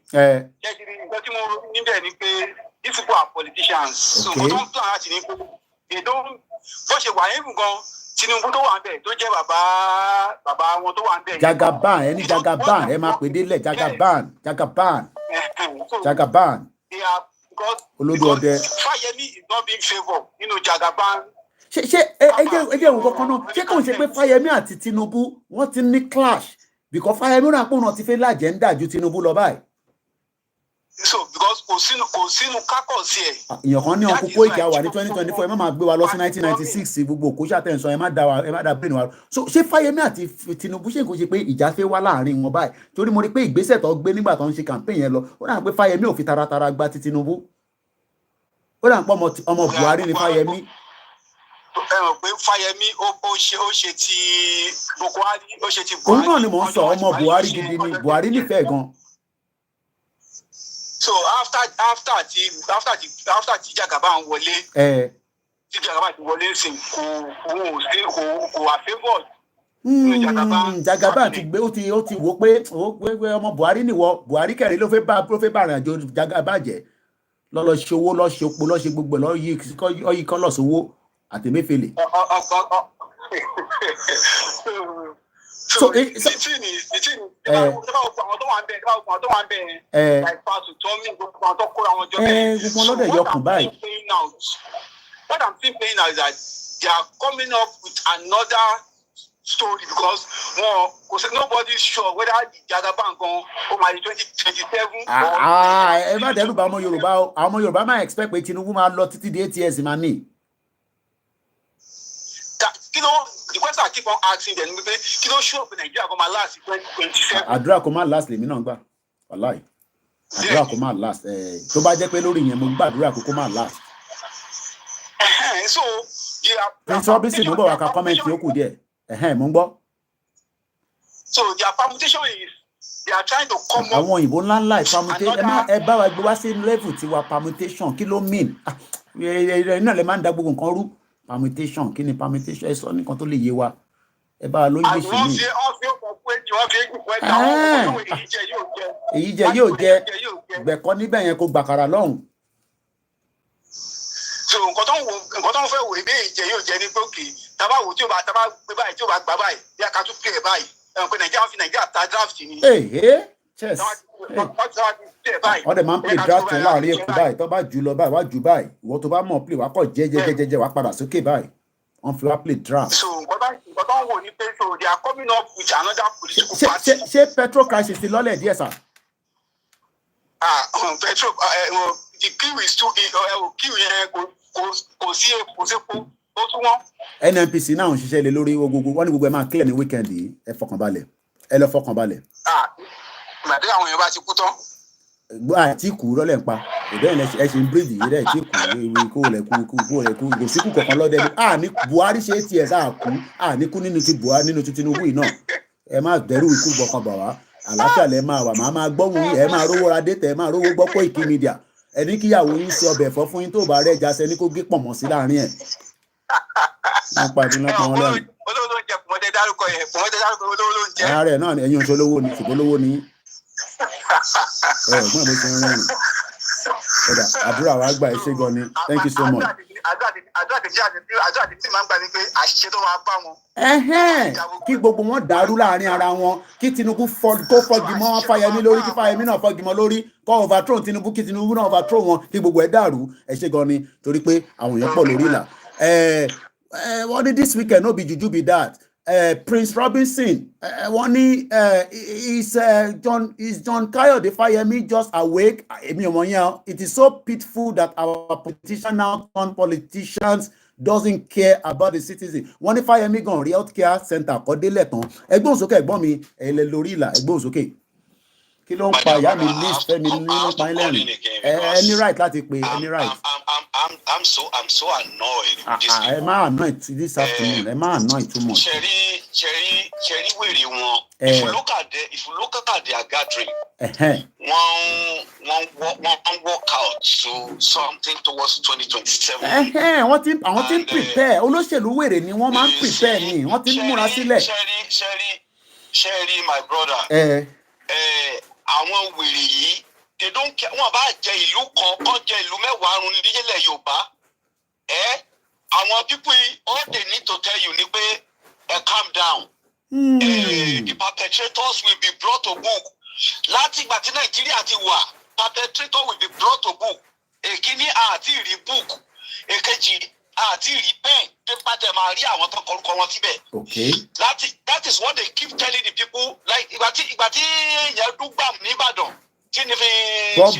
bomb blast. Oníkò sí kankan. Okay, someone you calm down láti máa di sí náà. Where is the report? Tó bá jẹ́ bíbá ilé àwọn èèyàn máa ti publish pé nǹkan báyìí ló ṣẹlẹ̀. Report àti jáde ẹ̀ ti mọ àwọn tó pa bẹ́tírẹ̀kẹ̀. Ṣèyí Mákindé ní ká má wọ́rí pé òun ti take care gbogbo yẹn bomb blast ní òun bó ti take care ká má tún wọ́rí nípa report yẹn gbogbo report àwọn táwa lóyìnbó la fẹ́ report àwọn tó wà lé náà wọ́n fẹ́ report everything ti wà normal. Can you imagine?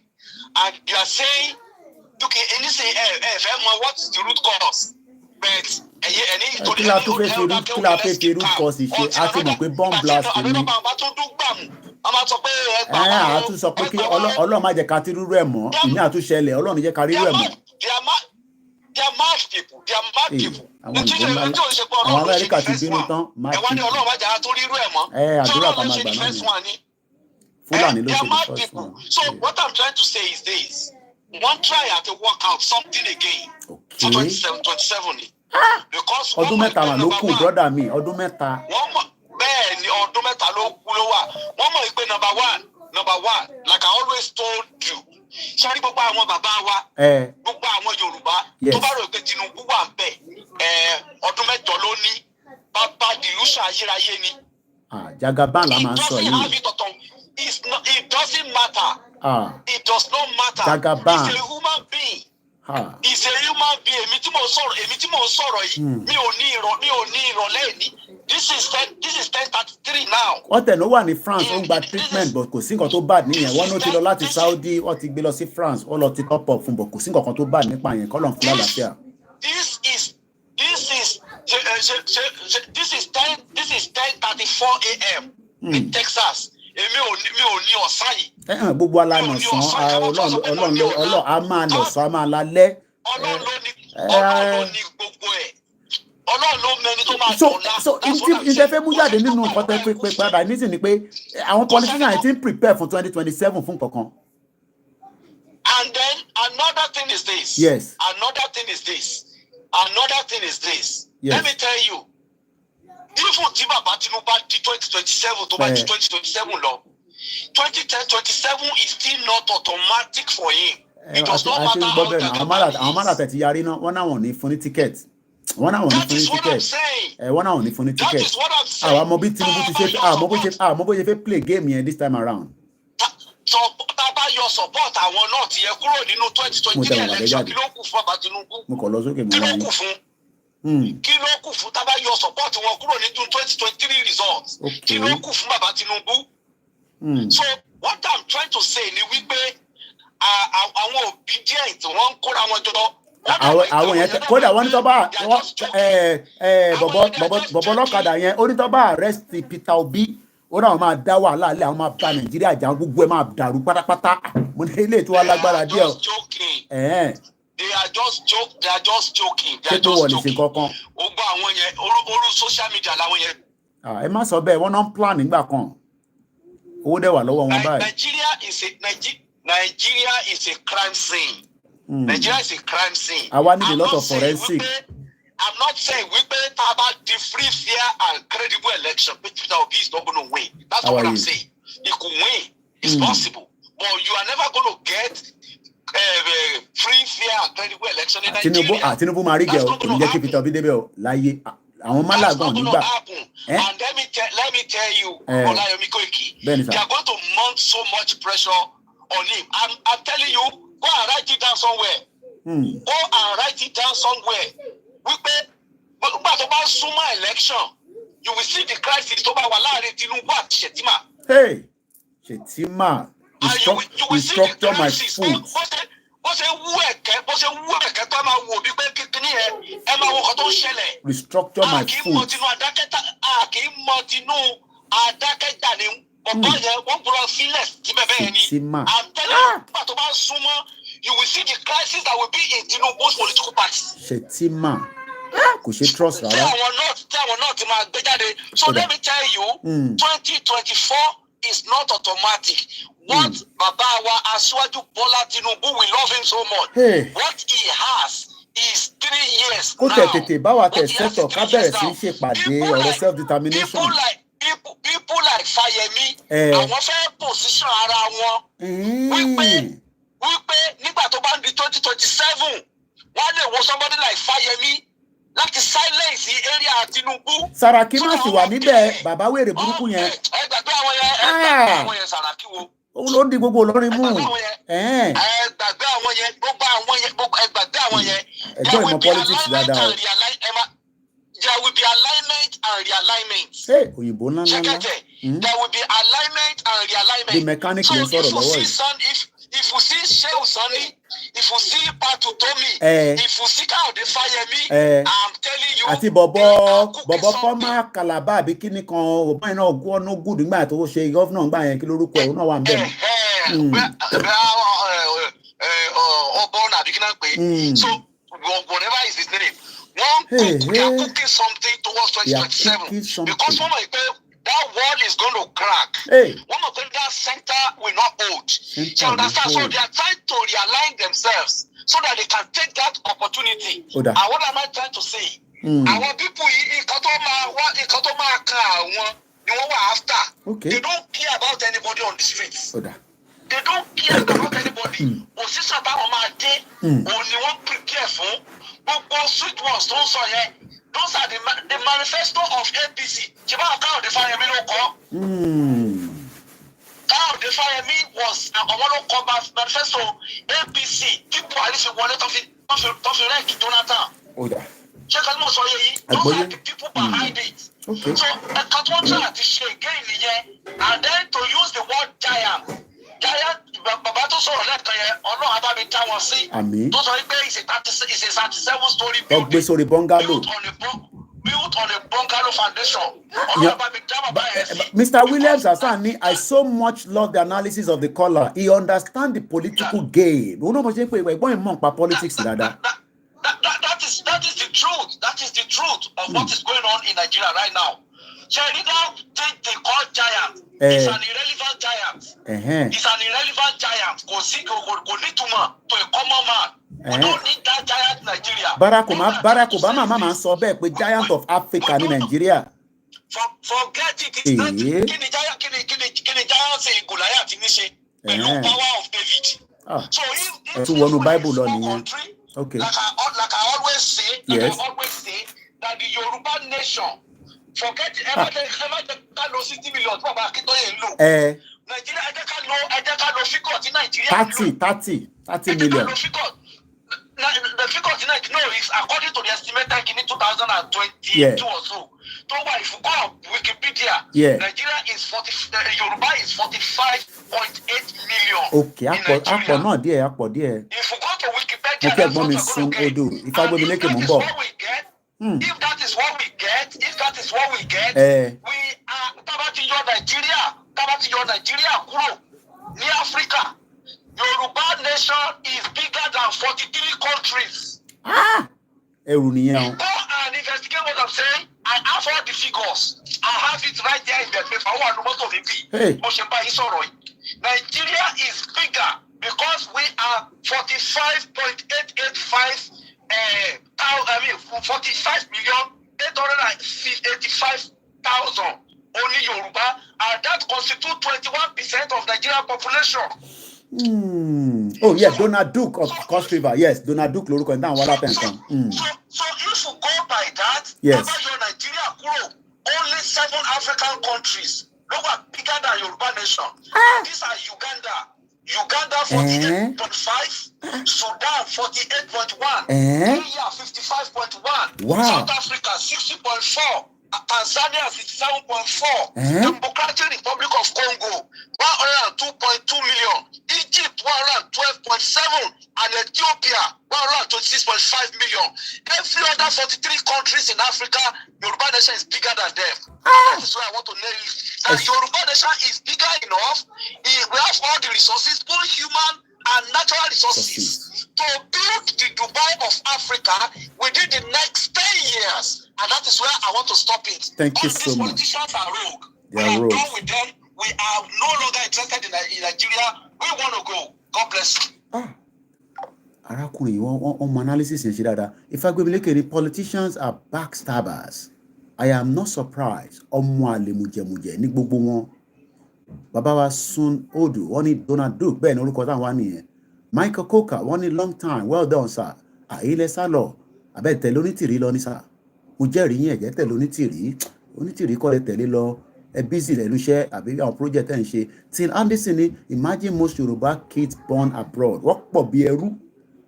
Àwọn ọmọ tá à ń bí abroad wọ́n pọ̀ bí ẹrú. Ẹ jẹ́ pé nọ́mbà yìí padà 3359. àìtí kàǹtí Fáyẹmí sọ délẹ̀ akọ̀ṣe mú ní méjì mẹ́ta ni ó bá wa Yorùbá activist ó ní gbogbo apáta separatist ni wá ó ní ká lọ gbẹ́nu sàn ó ní Nàìjíríà lájọ máa keep èmi kọ́ mo sọ bẹ́ẹ̀ Fáyẹmí ló sọ bẹ́ẹ̀. ẹ̀yin ọmọ Èkìtì kí ló ń ṣẹlẹ̀ Afẹ́ Babalọ́lá la fi bẹ̀rẹ̀ lọ́sẹ̀ yìí ẹgbẹ́ òsókè ẹ má bínú pé tí ń pè látẹ̀kan kọ́là tó wà lórí line nǹkan bá wa sọ ó ní agbára tó pọ̀ ọ̀nà olè náà tó fẹ́ gbà ẹ bá gbé wọlé à ń gbọ́ yín sà.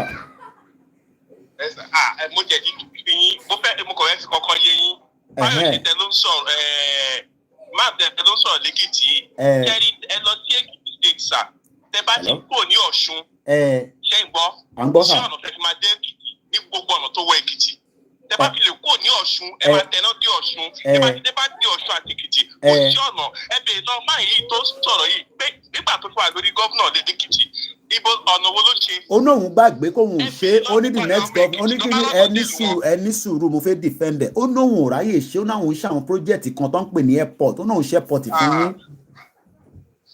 gbogbo wọn náà máa ṣòfò dànù ẹ lọ kọ́lẹ̀ láìpẹ́ ìpèníjọ Friday.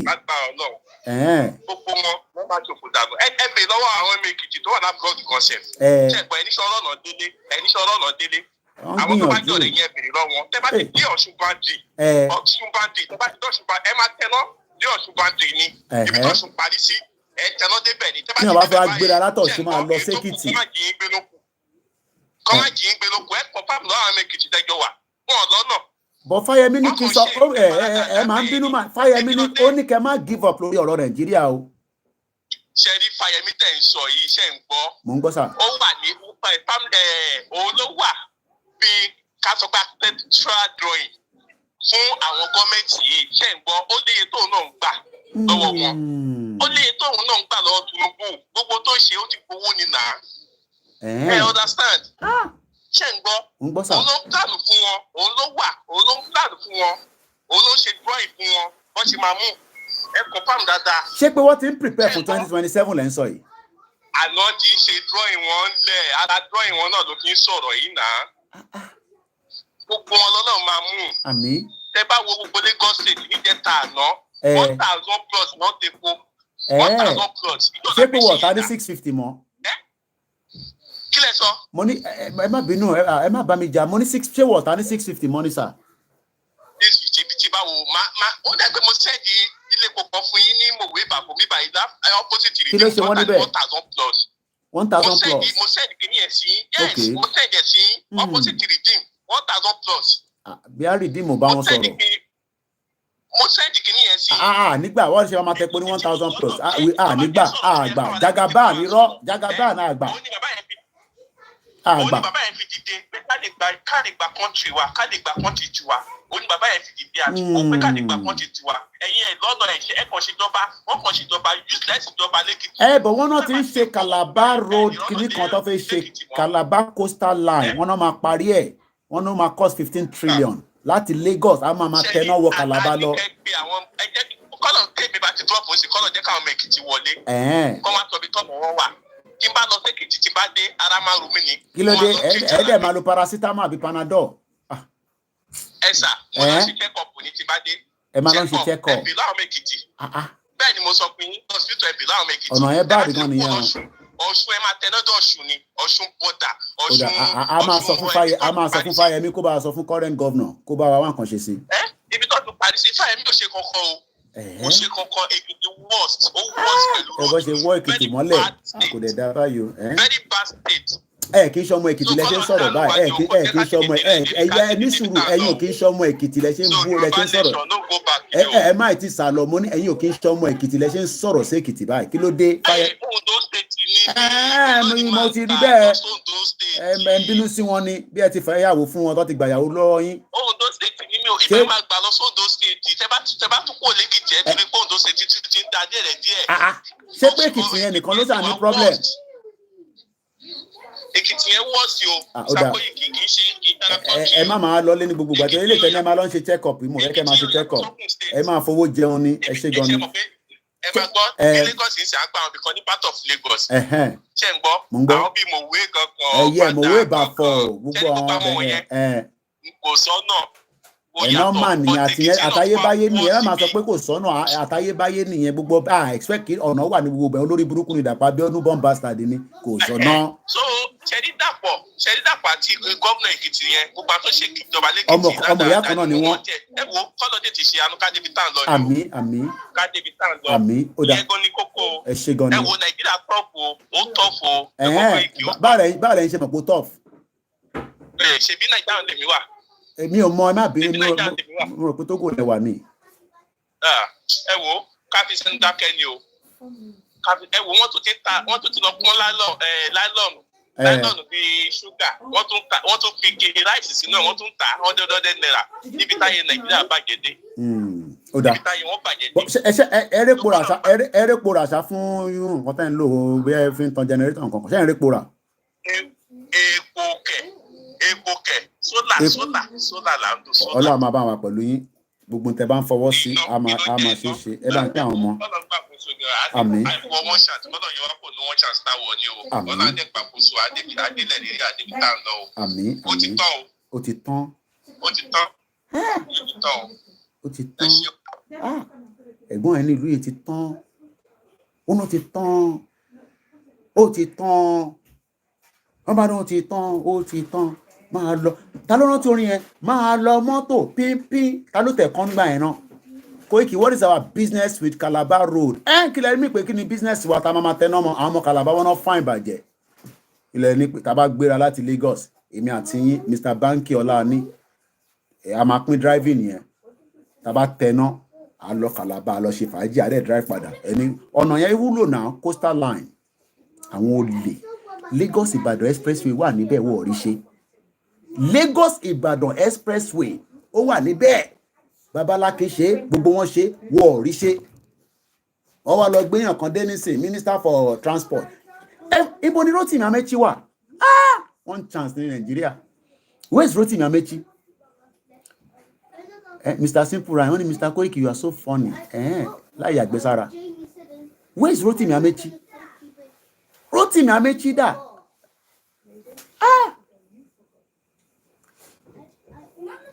máa lọ òkè Wàsíù ló kọ́ máa lọ mọ́tò pínpín máa lọ àwọn èèyàn ti páàkì mọ́tò ti páàkì rẹpẹtẹ nísìn kò sépo nínú ẹ̀. How did we get to where we are?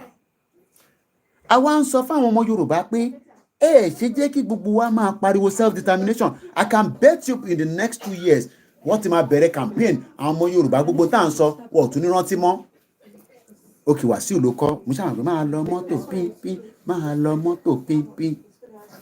àwọn èèyàn bínú lọ́sàn-án ìsísá Fáyẹmí mo ò dẹ̀ tí kàǹtí Fáyẹmí sọ èèyàn kan ní Koiki fún mi ní náírà account ẹ̀ kí n bẹ́ẹ̀ fi kankan síbẹ̀ náà ẹ jẹ́ pé owó Koiki ọmọlóyè tó pariwo fún wa léèní ó dà máa rántí ó dà pé wà níbẹ̀ àbí kí n má send ẹ̀ ní nígbà tí èèyàn béèrè account number mi ṣé kí n wá lọ gbàgbé yẹn gbogbo ọ̀rọ̀ tí èèyàn bá ń sọ nísìn kó ló ẹ̀ má lọ di pé ẹ̀gbọ́n ẹ̀ nísìn ẹ̀dàn pé ní Saturday tàbí Friday àwọn tó wà nílé dẹ̀ máa ń ṣe fàájì àwọn ọmọge máa gbowó lọ́wọ́ wọn náà gbogbo àwọn ẹ̀gbọ́n tó lówó lọ́wọ́ yẹn àwọn náà gémi náà tètè gba tèmi kúrò lọ́wọ́ wọn òun bọ̀ ẹ ṣe sùúrù àìsí lọ àṣẹmẹyẹ bọ̀ lápò ní kí ló ṣẹlẹ̀ ṣó ti dé ni ṣé mo ká ìtẹ̀ dáadáa ṣá First Bank náà ní 30 96 80 88 48 ẹ̀ right ẹ ṣé gan ni ẹ̀yin tó béèrè account number yẹn a ṣe ń tẹ̀síwájú torí mo fẹ́ dìde torí wọ́n ní the service mi just for film so n ta máa ṣe ni pé a máa play ìrọ̀rọ̀ àìtí lọ ẹ jẹ́ ká play bàbá wa Bọ́lá Ìgè ẹ jẹ́ àkọ́kọ́ gbọ́n tí bọ̀bọ̀ ìsọ ó sọ̀rọ̀ burúkú tó dáa. Let them die. Ó ní let them die ń bọ̀ ẹ jẹ́ play ti Bọ́lá Ìgè ó yá I pray God will give Ashwaju the courage to do it because it will affect even himself. No. It will affect all the APC powers. It will affect all the MDs of banks. The MDs of banks are the destroyer of this system. The powerful, the high and the mighty. He is stepping on their toes. I pray God give him the grace to do it. The next thing he should do, tell him if you know him, is to restructure this country. Nigeria is a fraud. One particular tribe oppressing the whole of us. Did you hear what Central Bank governor wants to do? Just a department, the operation department of Central Bank, to be moved back to Lagos, where you have 99% of the headquarters of bank. The North is agitated. Don't take Abuja back to Lagos. They don't care. If you all become beggars, it's okay for their oligarchic mentality. I talk like no other pastor talk. I talk like no other pastor talk. Because I have seen into governance, I have seen into the church. And I know where the problem is in this country. Are you hearing me? They may not like what I'm saying, but they cannot dispute the truth. This country cannot go on like this. Okay, I was talking about those who migrated. I don't blame those that want to japa. You know, initially I was saying don't japa. Do you hear me say that again? Japa if you want to japa. Because you look at the country and say, what future? If it goes on like this, what future? If it goes on like this, civil war is imminent. If it goes on like this, military intervention is imminent. Do we want to go back to that? No, something must happen. I have always believed that something must happen. Do you see the way we pray in this church? Make Nigeria one. We don't pray. Nigeria is not one, and it can never be one. We are different nations tied together by force. We should still be one country, but let everyone govern itself the way he likes. Are you hearing me? Let the Niger Delta have their oil. Let the East have their resources. Let the Yoruba people have their resources. Let the North have their resources. Let them manage their security. Give them state police.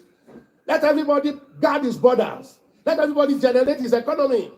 Why must we generate oil in the Niger Delta and take it to the North? Why must we generate IGR here, or the VATs, and take it to the North that generate nothing? The 10 key northern states have Sharia. Sharia says no to alcohol. Sharia says no to tobacco. But alcohol and tobacco is what gives us VAT here. And you take the money from there to spend where you say you don't want, but you like the money. Fraud, unfairness, injustice. Where did we sit down to make Nigeria 36 states? Where did we sit down? Nigeria was negotiated 3 regions. Okay. North, okay. West, East, 1963. Okay. By plebiscite. Midwest came in. Okay. Where did we sit down and say we shall be 36 states? Okay. Plus Abuja. Okay. And the biggest one taken to the north. To the north. More local governments. Okay. Then we came with federal. Pastor Fayemi, no sorry. Okay. You are qualified, but from the tribe you came from, you can't be qualified. No. Now, you can't pass any law in that National Assembly without Northern approval. Did you hear that? You cannot pass any law. So when people say, hey, go, you want Yoruba nation, go and tell your representative. But the Northerners are more than us in the Senate and the House of Assembly. Only Pastor Fayemi Sonibibai. You cannot. Again. Plus Abuja, and the biggest one taken to the north. More local governments. Then we came with federal character. Fraud. You are qualified, but from the tribe you came from, you can't be qualified. Fraud. Now, fraud. You can't pass any law in that National Assembly without Northern approval. Without Northern approval. They are in larger quantity. They are in larger quantity. Deliberately made so. Deliberately made so. Where do we go from there? Where do we go from there? The line is still open. Mokpale and Koni, Torimofelo Sale. If you still want to call in, we are still on the program. It's a Friday. We can, we can spend some few more hours. Especially, I dedicated the first hour to my dad. Help me too, sir. At the visa, I don't do visa to UK. Visa I say it all the time. I don't do visa and I don't have money. I wish I have. If I have, I will give. But I don't. Mr. Koiki, I believe when the time comes, no politicians will show their face. I agree with that as well. Now, let me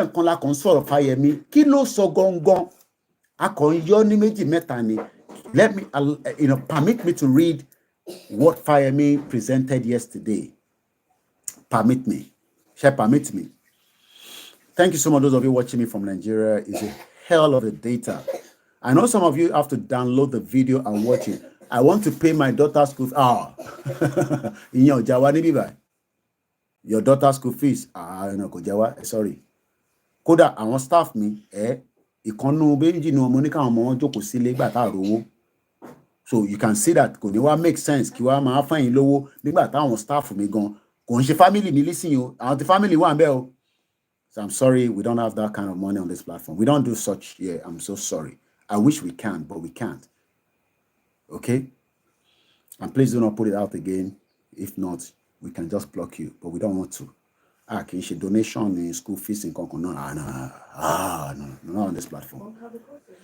Let's read further. The headline from this day, 12 hours ago, Fayemi, Sani, Donald Duke, and the rest of them, others agreed. God will help you definitely. There's no doubt about that. I believe so as well. Nigeria is crawling. Want consensus on key issues with an S. But in the background, if you go on my Facebook, because we're live on Facebook on the laptop, but some of you that are watching me, you'll probably see the repeated when I'm going to post it later on the YouTube. But if you really want, you just snip straight to my Facebook. You will see the faces of these monsters politicians. Thank you so much, Simple Rahim. And at the backdrop, they had this inaugural memorial lecture. If this giant must work, the giant on Sunday Nigeria, maybe you believe that Nigeria will work. You can just call in and say, Koiki, I can argue, I can bet it. Give me the time. Don't cut me out. I'm going to prove to you that Nigeria is going to work. Please call me. Please do. +44 UK code 74 04405, and I'll give you all the time to do your analysis, your explanation. Just come on, because a lot of those that are still in that bracket are many, in their millions. They believe that Nigeria will still work by God's grace, by Jesus Christ, by Anobi, by whatever they believe in. I am not one of those. So I'm going to start the live again here. I will not take calls for now. Thank you so much. Entimo, send the account details. See what is sending. See me. Going to appreciate. And I'm never going to say that anything for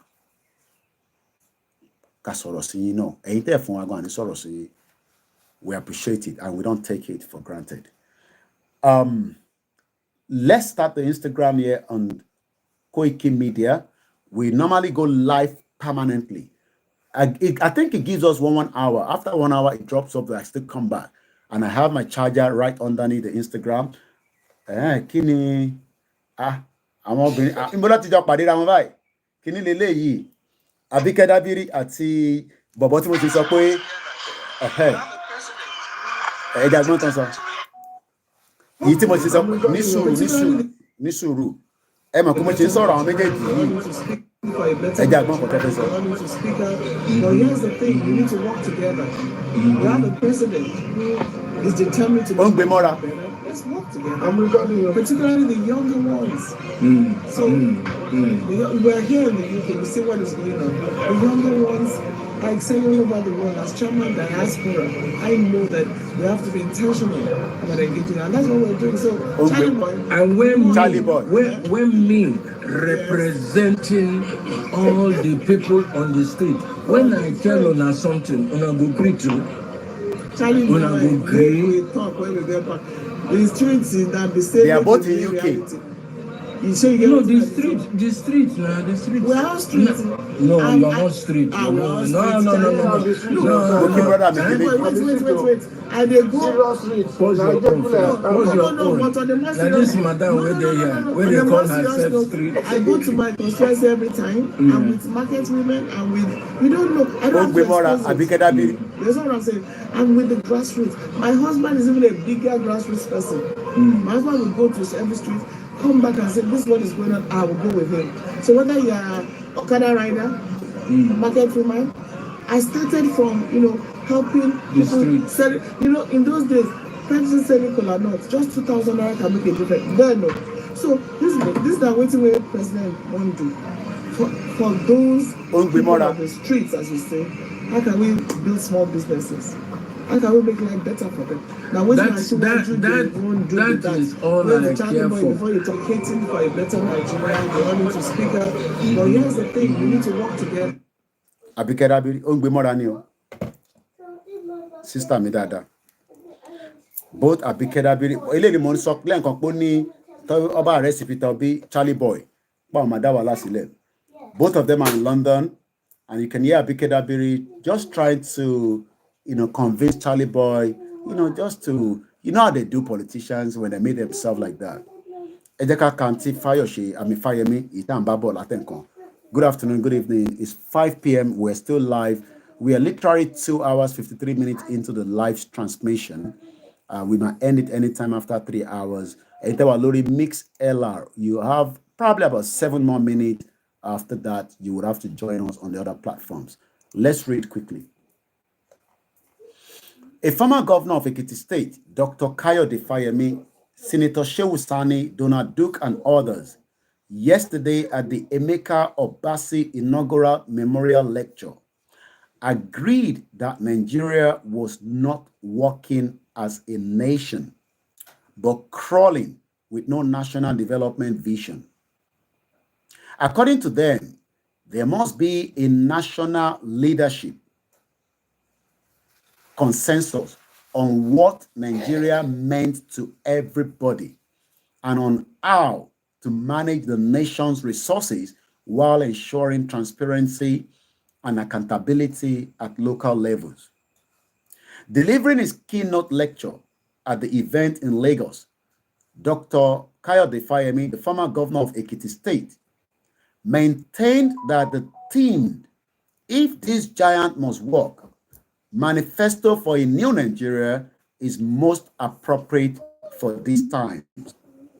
He maintained that only those with delusions of grandeur would not agree that this giant is crawling and not walking yet. Although the challenges of nation building have been manifested for several years, it is now evident that they are actually deteriorating, as evidenced by many cases of violent conflict that are being played out with regard to the governance of the nation state and discontent with the nation building experience. Indeed, the recurrent predictions about the imminent collapse or failure of the Nigerian state are beginning to look more credible by various developments in the polite. The violent activities of separatist agitators in the southeast and the southwestern parts of Nigeria. Vociferous, V-O-C-I-F-E-R-O-U-S, revisionist, R-E-V-I-S-I-O-N-I-S-T, contestations of the Amalgamation Act of 1914, generalized discontent with the prolonged underperformance of the Nigerian economy, heightening recrimination, insecurity, violence, feelings of marginalization, exclusion, and injustice, and concerns about the various dysfunctions in the federal system are some of the sources of concern about the future prospect of the country. He argued that the taste for excuses and culprit to blame for the nation's obvious challenges was an unstable one, and so the blame game continues. The deputy governor of Abia State, Ikochukwu Lakwachi Emetu, said Nigerian youth must learn from the last election that brought his boss, Governor Alex Oti, into office in Abia State. The youth need to be positive and always make sure that the lies that have been birthed among us through cultural divide and other religious beliefs should not divide us as youth. We should come together as Nigerians and deliver the country into the hands of God. Let me repeat that again. We should come together as Nigerians and deliver the country into the hands of God. And not just that, but into the progressive, because hunger is everywhere, he said. A former senator representing Kaduna Central, Mr. Shehu Sani, was of the opinion that if the giant that Nigeria seems to proclaim was to come out, a credible and fair electoral system must be put in place. Firstly, is a credible election. We have an electoral system that produces people who genuinely rig the elections to be in positions of authority across all levels. We have illegitimacy of leadership across all levels, and I don't know any magic that can be done when the system and the process to which you got to power or position of power is faulty. Insecurity in all across the country must be solved, he said. That is from the This Day as it was put together. From the People's Gazette, or the Gazette, don't give up on Nigeria. Fayemi begs the citizen. The task of nation building is not a one-off or static exercise, but is rather a dynamic and permanent work in progress. Kayode Fayemi, the former governor of Ekiti State, has urged Nigerians not to give up on the country, as Nigeria is still in its infancy in nation building. The question is Nigeria a country? Mukiawa Oyeronke Olaniyan. Good evening to you, Mr. Adishino Olalikon, and thank you to those of you that have just joined us on Instagram via Koikimedia. We've done 2 hours, 59 minutes. Shall we take a break? And hopefully, we can reflect back. Mr. Omitola Kayode, Nigeria has gone and gone forever. Fayemi disagree with you on that, sir. Yami Dupe Agbola Ekabo Sorieto. You went further to say, I don't know if they are going to bury them with all this money. The same people are the ones eating everything. Nobody benefits anything in that country. And you also went on to say, good afternoon, my darling brother. Good afternoon to you, my mother. They are using religion indirectly to change the mind of the people and confusing them at the same time. People are not okay in that country. Welcome to a very big brother, a powerful Yoruba activist, Mass BTV. We welcome you into the program. Yoruba people, we're gonna come back in and out, you know how it does. Yoruba people, it's not about doing long programs. I can sit here for another 1 hour. I have the internet. I have the time. The only thing is that my children, you know, I might be inconveniencing them one after the other. Mukiwa Sio Taiwo. But in the true picture, do you ever think that Nigeria can be great again? Why are we deceiving ourselves? These politicians, this is what they're good at. We're winding down the program. They're good at convincing the average layman, Nigeria Shimada, Ejeka funny time, Ejeka Shesuru dear. Emma Bino Entewa Lori, Koikimedia Odudua. I know you're there and I have to appreciate you before we go.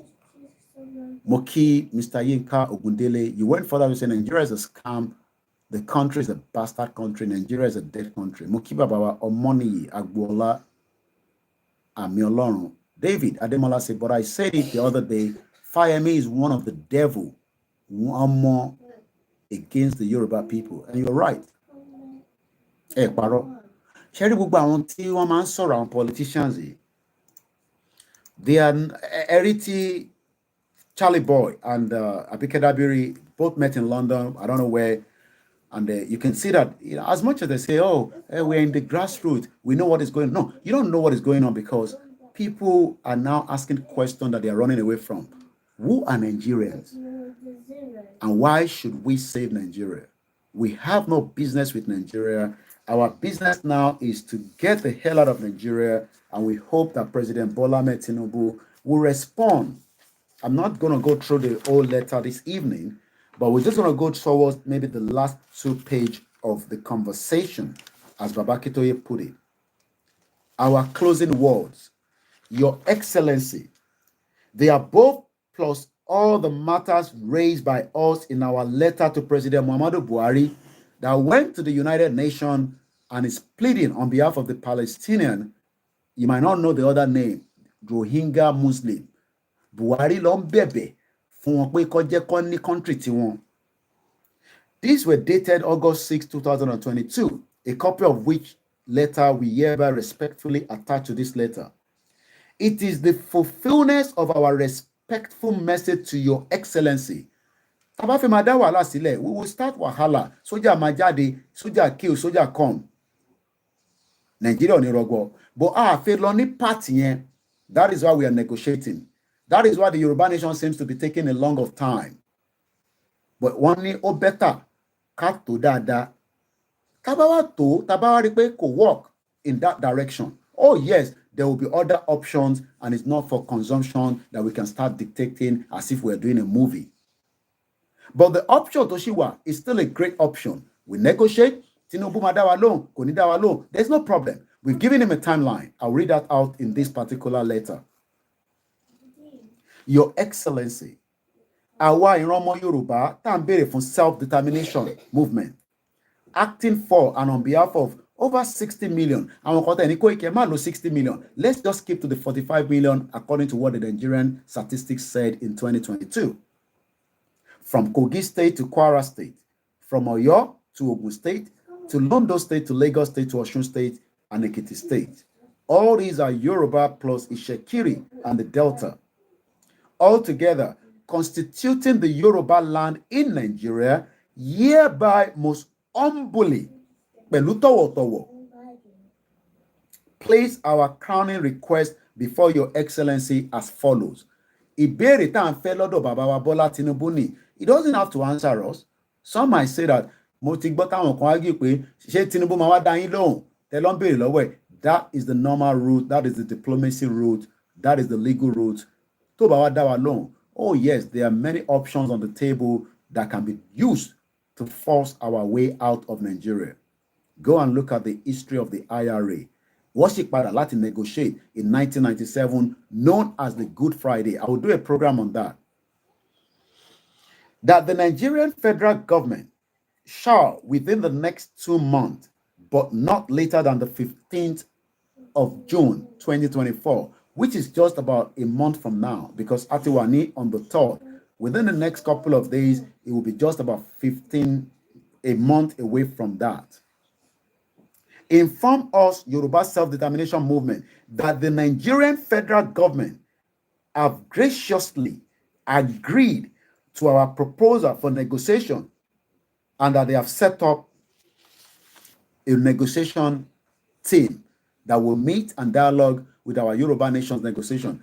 I know many people will say, Koiki, Tinubu ni negotiate pẹ̀lú yín is a waste of time. It is part of a record. Sherry, tó bá máa di gbàs, tó bá máa bọ́ sórí M1. Ṣé máa pé gbogbo àwọn nǹkan tá à ń process nísìn, it will be like an evidence. Àwọn ṣe bí àwọn dúpọ̀ ní tìrì tó lọ sí secretariat. No, àwa máa jáde ní jáde tí a máa ṣe awareness. A máa sọ fọ́lọ́pàá pé a fẹ́ jáde, a máa announce officially. They cannot stop that. That is not going to stop this. But we are still going through the negotiation. Doesn't mean that we're not going to create awareness. And that is why we are pleading all your donation to the YSDM is of the interest of the movement. Some of you don't have it. But if you think that you are capable of putting, $1, $2, $3, $5, most of the weekend now, trust me, most households are buying pizza. It might be junk food, but we buy it, we eat it. My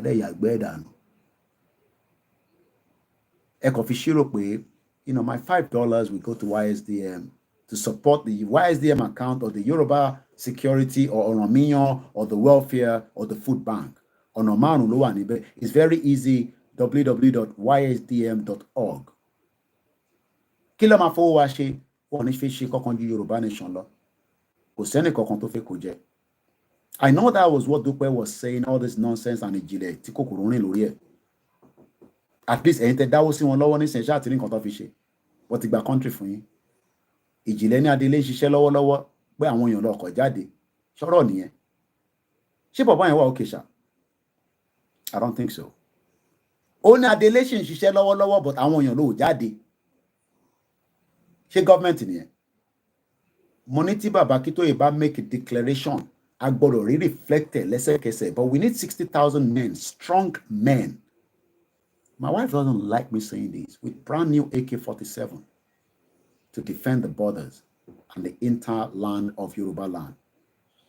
But since we don't have that, we go through negotiation, we move out in millions of rallies. That alone is still powerful. Don't be deceived by Ijile and the rest of them. I don't have to challenge them on a conversation. Atiba country, ẹni tó bá fẹ́ ó ti declare fún wa náà ni àti bọ̀bọ̀ kan tó máa ń jókòó sórí sọ́dọ̀ Wálé Àlè kòkòrò rìn lórí gbogbo yín, bomb bastard. Bẹ́ẹ̀ ni mo sọ, èmi Koiki ni mo sọ̀rọ̀. Kòkòrò rìn lórí gbogbo yín. Kòkòrò ó rìn lórí yín, kòkòrò rìn lórí yín. Yoruba democratic country today, kò sí nǹkan tẹ́ máa ṣe sí, wọ́n ti make a declaration, orí ò pé, ṣe bá abroad ẹ̀yin gbé, ẹ̀yin ọ̀dẹ̀, ẹ̀yin òmùgọ̀, afọkùmọ́kù, ẹ̀yin tó yẹ kó ti fi nǹkan ṣu yín, tí ìyá yín tó yẹ kó ti ṣọdánù, ó ti jù sínú gbó, kó má rí yín bí. Gbogbo ọ̀rọ̀ tẹ́ pa fáwọn èèyàn, ẹni country kan bọ̀ tó máa wá support yín. Ẹgbọ́n kan pé tán ní sọ ní òun rò pé Russia gan máa bá Dúpẹ́ Onítìrì ní ibo irọ́ ló gbé kalẹ̀ kàmùkàmù. Òun ti report yín fàgbáyé. Àgbáyé wo ló report kankan fún? Bomb bastard. Àgbáyé wo ló report fún? Irọ́ ni Dúpẹ́ gbé kalẹ̀. 419. Òrẹ́ńṣẹ́ òun ló máa kọ́kọ́ jẹ́ 419. Hush puppy ò kì í ṣe 419 ni. Mo kí ẹ bàbá mi Adéwùsì Kọ́ládé. Di méjì Ìdíábì mo kí yín sà. Bẹ́ẹ̀ni, Ìjìnlẹ̀ Margot. Bàbá criminal gidi. Ẹ lọ gbọ́n send video kan sí mi tí ó wà lórí fóònù mi lánàá. Kan náà àwọn team mi kan tó máa ń monitor wọn níbẹ̀ jọ ìmọ̀ tẹ̀yìn táìmù ọmọ. Ó ní jáde ìgbà tẹ́ bá dẹ̀ wá jáde signal máa jáde. Signal yẹn ò ṣe jáde ní on the 13th àti 12th. Signal yẹn ò ṣe jáde Ìjìnlẹ̀. Ó ṣe jẹ́ nísìnyí ló wá sọ pé signal máa jáde. And gullible idiot diaspora. Àwọn diaspora yẹn mo kọ̀ rí pé púpọ̀ nu yín kòkòrò rìn lórí yín. Desperate. Àwa náà desperate. Ta ló desperate? Ní crowd. Ní backup kankan.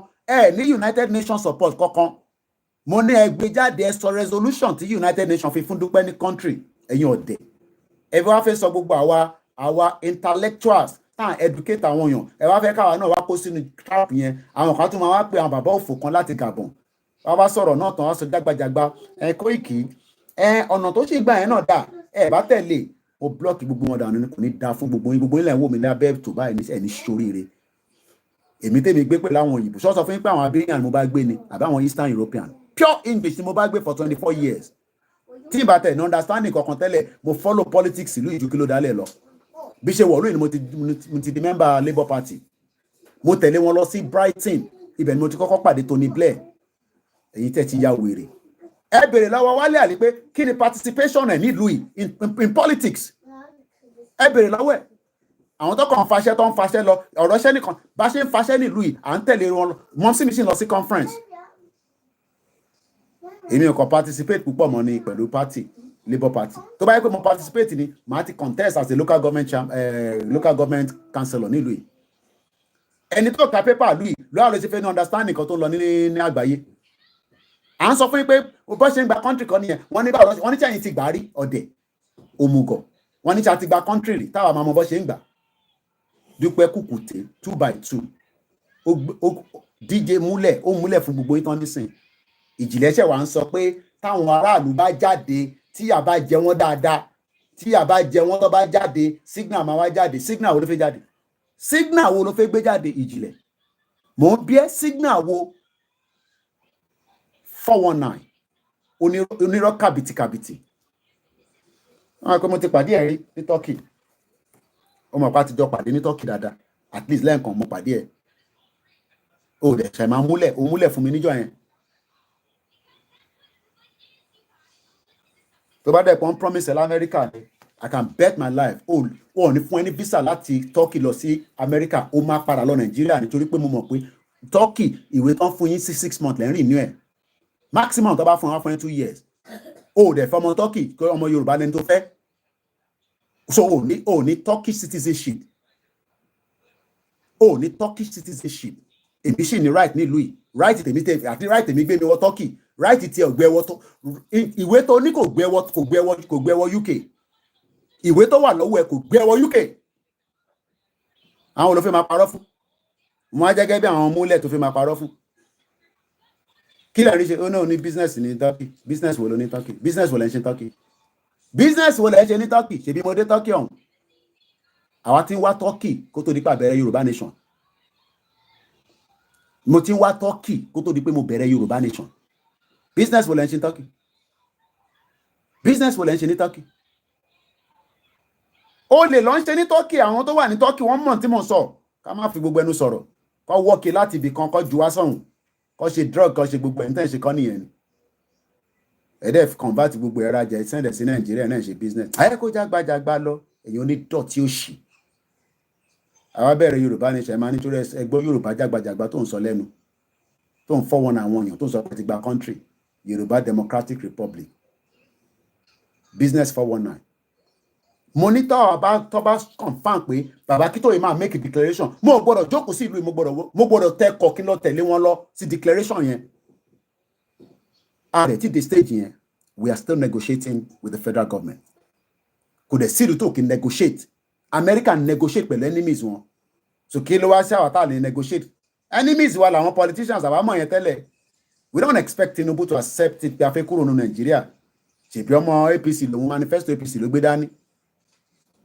but ẹ̀yin ọmọ Yorùbá tẹ́ ń rò pé ó máa restructure Nàìjíríà fún yín I pray it does but ẹ̀yin ẹ̀ calm down ní gbogbo àwà kọ́lọ́n fún èmi ò gbàdúrà kú fún Tinubu kọ́lọ́n fún lẹ́mí gúngún àtàláfíà Buhari gan ta ní ó kú gan sẹ̀fà àmọ́ bí ó kú bí ó wà láàyè bó ti padà sí Katsina pẹ̀lú àwọn màálù ẹ̀ ó lọ́dún 8 gbáko gbogbo wa náà la máa rí the end result in Tinubu máa ṣe fún yín tó bá ṣe yes definitely kí ni fi máa bínú sí tó bá fún wa ní Yorùbá nation but ẹ̀yin náà tó máa fún yín ní restructure yẹn gbogbo àjọ wà lẹ́nu ẹ̀ ká máa wòran.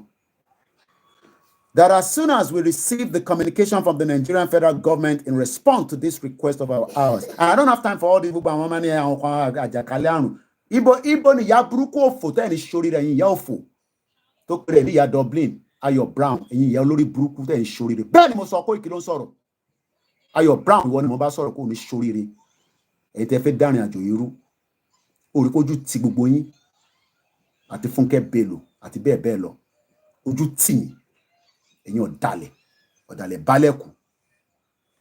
bálẹ̀kù ní gbogbo yín tó náà ń bọ́ra sí wòwò ń ṣépè fún bàbá kí tó yẹ àwọn ìyá òfò ẹ̀múrin àjọ ẹ̀fẹ́ turn upside down ẹ rò pé múgùn làwa ni ẹ rò pé dọ̀nsọ̀ làwa ni ẹ rò pé àwọn máa wá gbà sí lẹ́nu ẹ ní ṣoríire látòkèdè lẹ́nu mo sọ gbogbo ẹ̀yin ìyá òfò yẹn mo náà máa tá tán níta gbé dání àwa kan ìyẹn làwa ṣe lọ́lé èmi ti lọ́lé lọ bèèrè lọ́wọ́ bàbá kí níta gbé dání confam ni wọ́n ní yes ẹni ìṣó lọ́nà ẹni mídíà tó dúró tán mo fi máa boast ni mo dúró tán dáadáa gidi pẹ̀lú backing media tó gidi tó sàn gidi ní UK tí mo ń sanwó fún member National Union of Journalists ní ẹni ṣoríire àwọn lẹ́rìí pé ẹ̀ fẹ́ máa bá tayò gbogbo tó yẹ ká béèrè láti béèrè wọ́n ní ẹ máa báṣẹ́ lọ kò séwu bọ́pẹ́ ti gba country yẹn wọ́n ní Koiki má jẹ́ kọ́tọ̀ ẹ̀ kankan kò síbi kankan tó ti gba country àwọn olùlọ́sì àwọn lẹ́fẹ́ máa gbé kinní mo sọ fún yín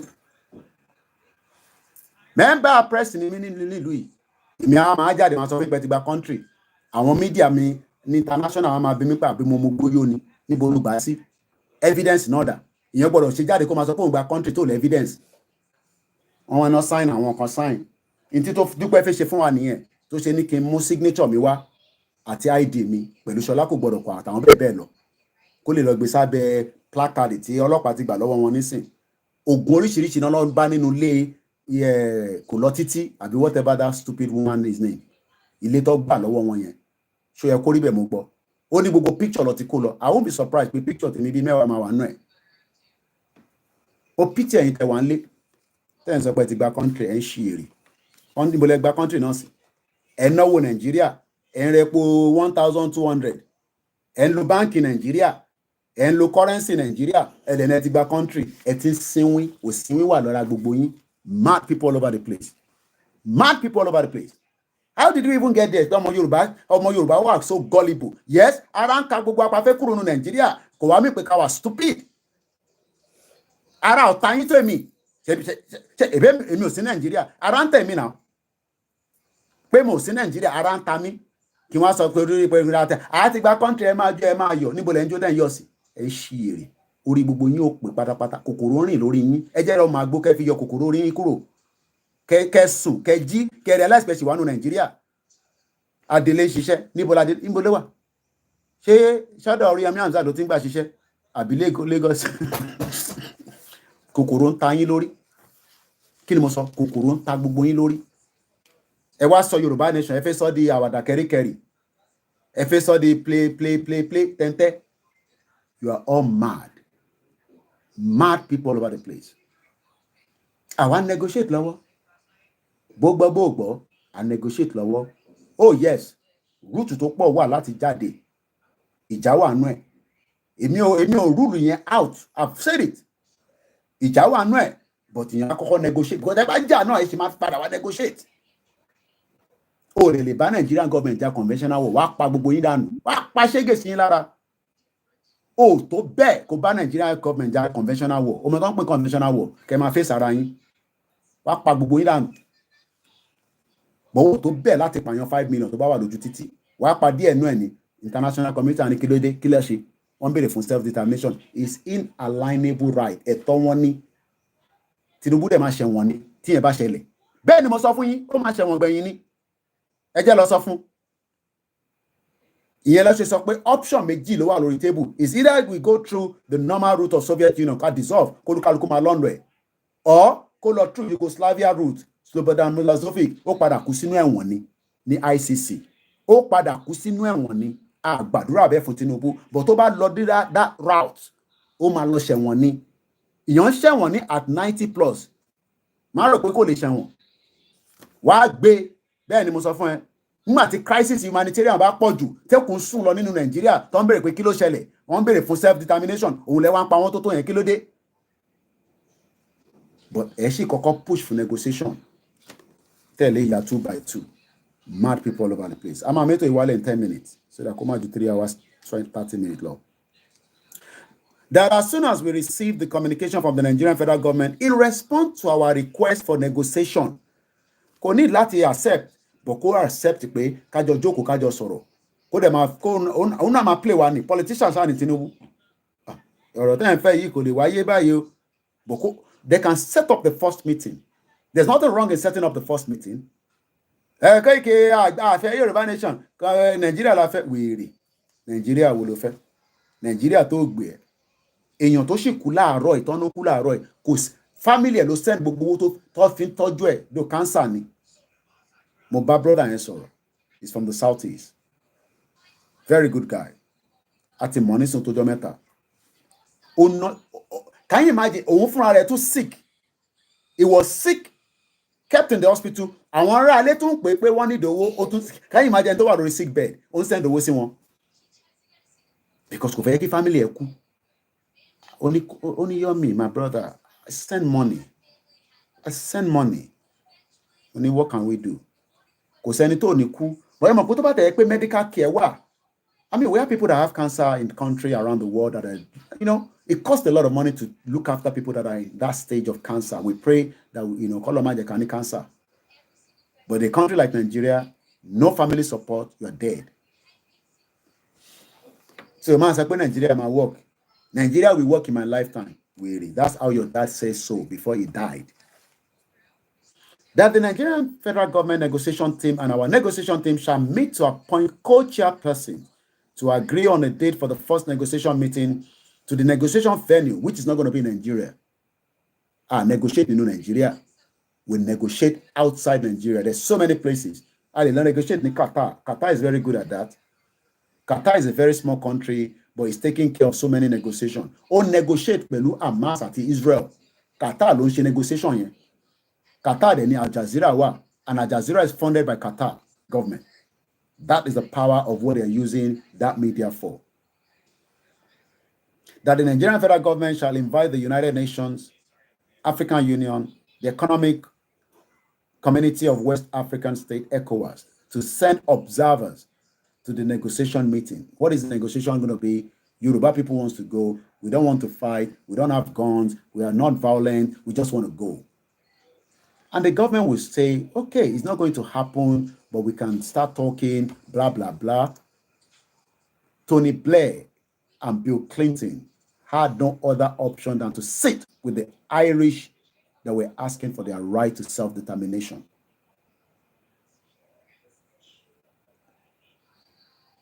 If peace doesn't come, there will be the other way around. But we pray that peace will be given a chance under President Bola Tinubu. At least he is not a Fulani clan, because Buhari went to United Nations and pleaded for the right of the Rohingya Muslim. Muki Babami Ono Adiola Fortune Michael. Thank you so much for joining us. Muki Walori Taluka.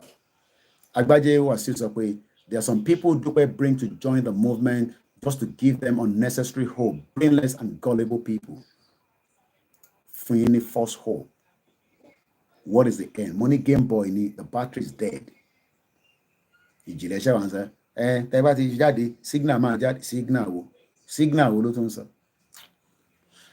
DJ Mule. Thank you so much for joining us. If I have the strength, I'll come out again. If otherwise, it's on some other day. Enjoy the rest of the weekend. Appreciation to everyone. It's been a very long week. We started with so much discussion. Share all the videos. I know it's long. Cut it if you can. Slice it. We're doing our best on our platform to give it to you in some couple of minutes. And so our team are working out, but without enough resources, there's less much I can do. No resources. About this video, download it in Nigeria so that way you don't have to watch it live. It's very expensive. Download it, watch it. But I can assure you that soon, lágbára Ọlọ́run á pèsè ẹni tó Ọlọ́run máa rán sí mi pé Koiki àwọn videos ẹ̀ tó ní wà níbí báyìí mo fún ẹ ní X amount of money. Start producing them in DVDs and giving it out for free. These are watch hour. They be pé tell me about gbọ́ àwọn nǹkan mi tí mo ti sọ nínú àwọn fídíò mi. Like somebody said earlier, that is the reason why the government is scared of us. The intern can bring people to become so violent. And violence is part of the game. The British use violence on us, so don't be scared about violence. If they don't want violence, let us sit together and deliberate and negotiate. Nigeria is negotiable. Iwedanin is not negotiable, Ronnie. It is negotiable. The politician does not own it.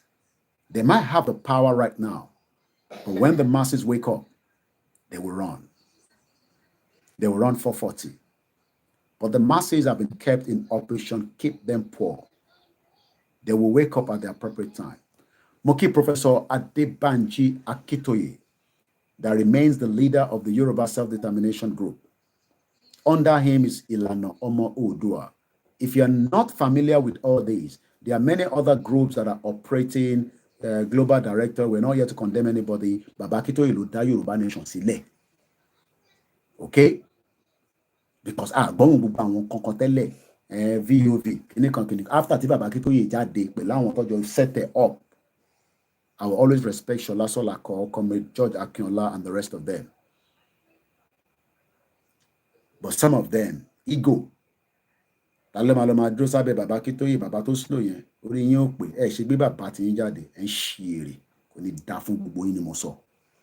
àwa máa dúró ti bàbá yẹn pàdé lẹ́nu èmi àti Ìgbòho ẹ rò pé Ìgbòho máa kúrò lẹ́yìn bàbá yẹn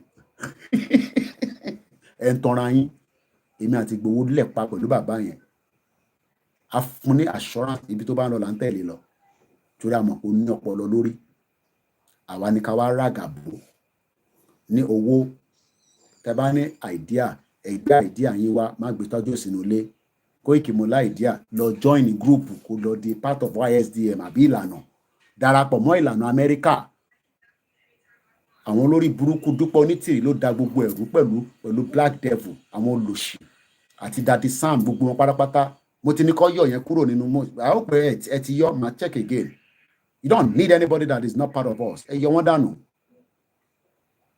ọ̀dàlẹ̀ máa jẹ́ ọ̀dàlẹ̀ ni ọ̀dàlẹ̀ balẹ̀ kù. If you want to join Ìlànà Ọmọ Oòduà in US, get in touch with me. I will give you the right details. If you want to join them in Canada, in Nigeria, you will be part of them. I don't get money for that. And say Yoruba Nation, nobody, no government official can threaten us. I can tell you that. We are on the right track. It's under laws. They cannot do anything. Wale mahale ha bí Fayemi olórí burúkú tó ní separatist wa olóṣì kò ní dá fún bàbá tó bí ẹ Fayemi tó bá dẹ̀ ti kúkú àkútúkú ẹ̀ lọ́rùn olóṣì. Ṣebí wọ́n gbé ní UK rí Fayemi olè. Ṣebí ó ṣe káàbùrè. Ẹ lọ ṣe politics tán nísìn. Ẹ náà jà fún Nàdẹ́kò. Ẹ jà fún orí ara yín ni. Ẹ jà fún anybody. Olè ní gbogbo yín. Ṣé bí Awólọ́wọ̀ ṣe fẹ́ nìyẹn? Bàbá yẹn máa bí gbogbo yín. A máa yọ sójú oorun fún yín. Ẹ ní máa sùn lálẹ́. Ẹ̀yin dẹ̀ níyàwó ẹ̀ láwọn ọmọ 419 ó lè ní gbogbo yín. Mo kí ẹ̀yin ọmọ Yorùbá dáadáa ẹ jẹ́ ká tún lọ enjoy ẹlòmíì náà àníri jù báyẹn lọ lórí ètò ti ìrọ̀lẹ́ yìí. We've done a lot this week. Go back and watch those videos. Leave comments and share. Share now. Tìbí ẹ̀yin náà tó bá ń ṣe church service yín share the link. Ìbẹ́ ń share sẹ́mi náà tèmi náà ń gbọ́. Ẹ̀yin náà share tiwa now. Ẹ like ẹ̀ 95 people watching 46 like kí ló dé? All right, thanks so much. Enjoy the rest of the weekend. And bye, mama. I love you all as you love me. Appreciation once again to everyone. Oloye Igboho, we stand with you and we love you, like I always say. Genuine love. And we will stay with you till every day. Muki Otumba Demola, the deputy of YSDM. And on that note, I say shout out. Mark Stephen, thank you so much. Anyway, thanks so much, T. Anderson. I will be in America hopefully very soon. I don't know when, but I pray to be in America very, very soon. Muki Amit Dokas Kazim. Thank you so much. Balagba. Emma Beru. Relax mind. We're on the right track. Yoruba Nation no going back. Without playing it out. Iṣẹ́ wa fúnlẹ̀ wa, fúnrílẹ̀ ibi wa, kàgbéga, kàgbéga, kàgbéga fàìrí. Ìgbàgbọ́ wa ni pé bá ti bẹ̀rù làbọ̀ mọ́. Ká ṣiṣẹ́, ká ṣiṣẹ́, ká ṣiṣẹ́, ká jọlá. Ìṣọ̀kan àtòmìnira ní kẹ́ jẹ́ ká máa lépa. Tẹ̀síwájú fọ́pọ̀ ire àtòhun tó dára. Ọmọ Oòduà dìde, bọ́ sípò ẹ̀tọ́ rẹ. Ìwọ ni ìmọ́lẹ̀ ògo adúláwọ̀. Continue to rest in peace. Tolúlọpẹ́ Àròtilé. Mo kí Sister Elaine fún kọ́pì mẹ́rin lọ fún mi. Mo ti fún mọ́ sí mi lẹ́yọ kan. So mo dẹ̀ mọ̀ pé wà látà òun náà gbẹ́yọ kan. Èmi náà gbọ́dọ̀ ní méjì àgbàlagbà ní mímú gbọ́dọ̀ lẹ́yọ kan nínú ilé. So thank you so much. These are part of what we can be doing, but owó ní tó ò bá sí ilé. Yíyan kankan máa sọ pé kíyàwó òun bá ṣe ẹ̀fọ́ rírò. Thank you so much. I love you all. Lórúkọ Jésù Kristi, a máa délẹ̀ lérí wa. Inshallah, àwa la ní sí àgbẹ̀yìn. Àbọ̀rọ̀ àbọ̀yè o. Bye for now.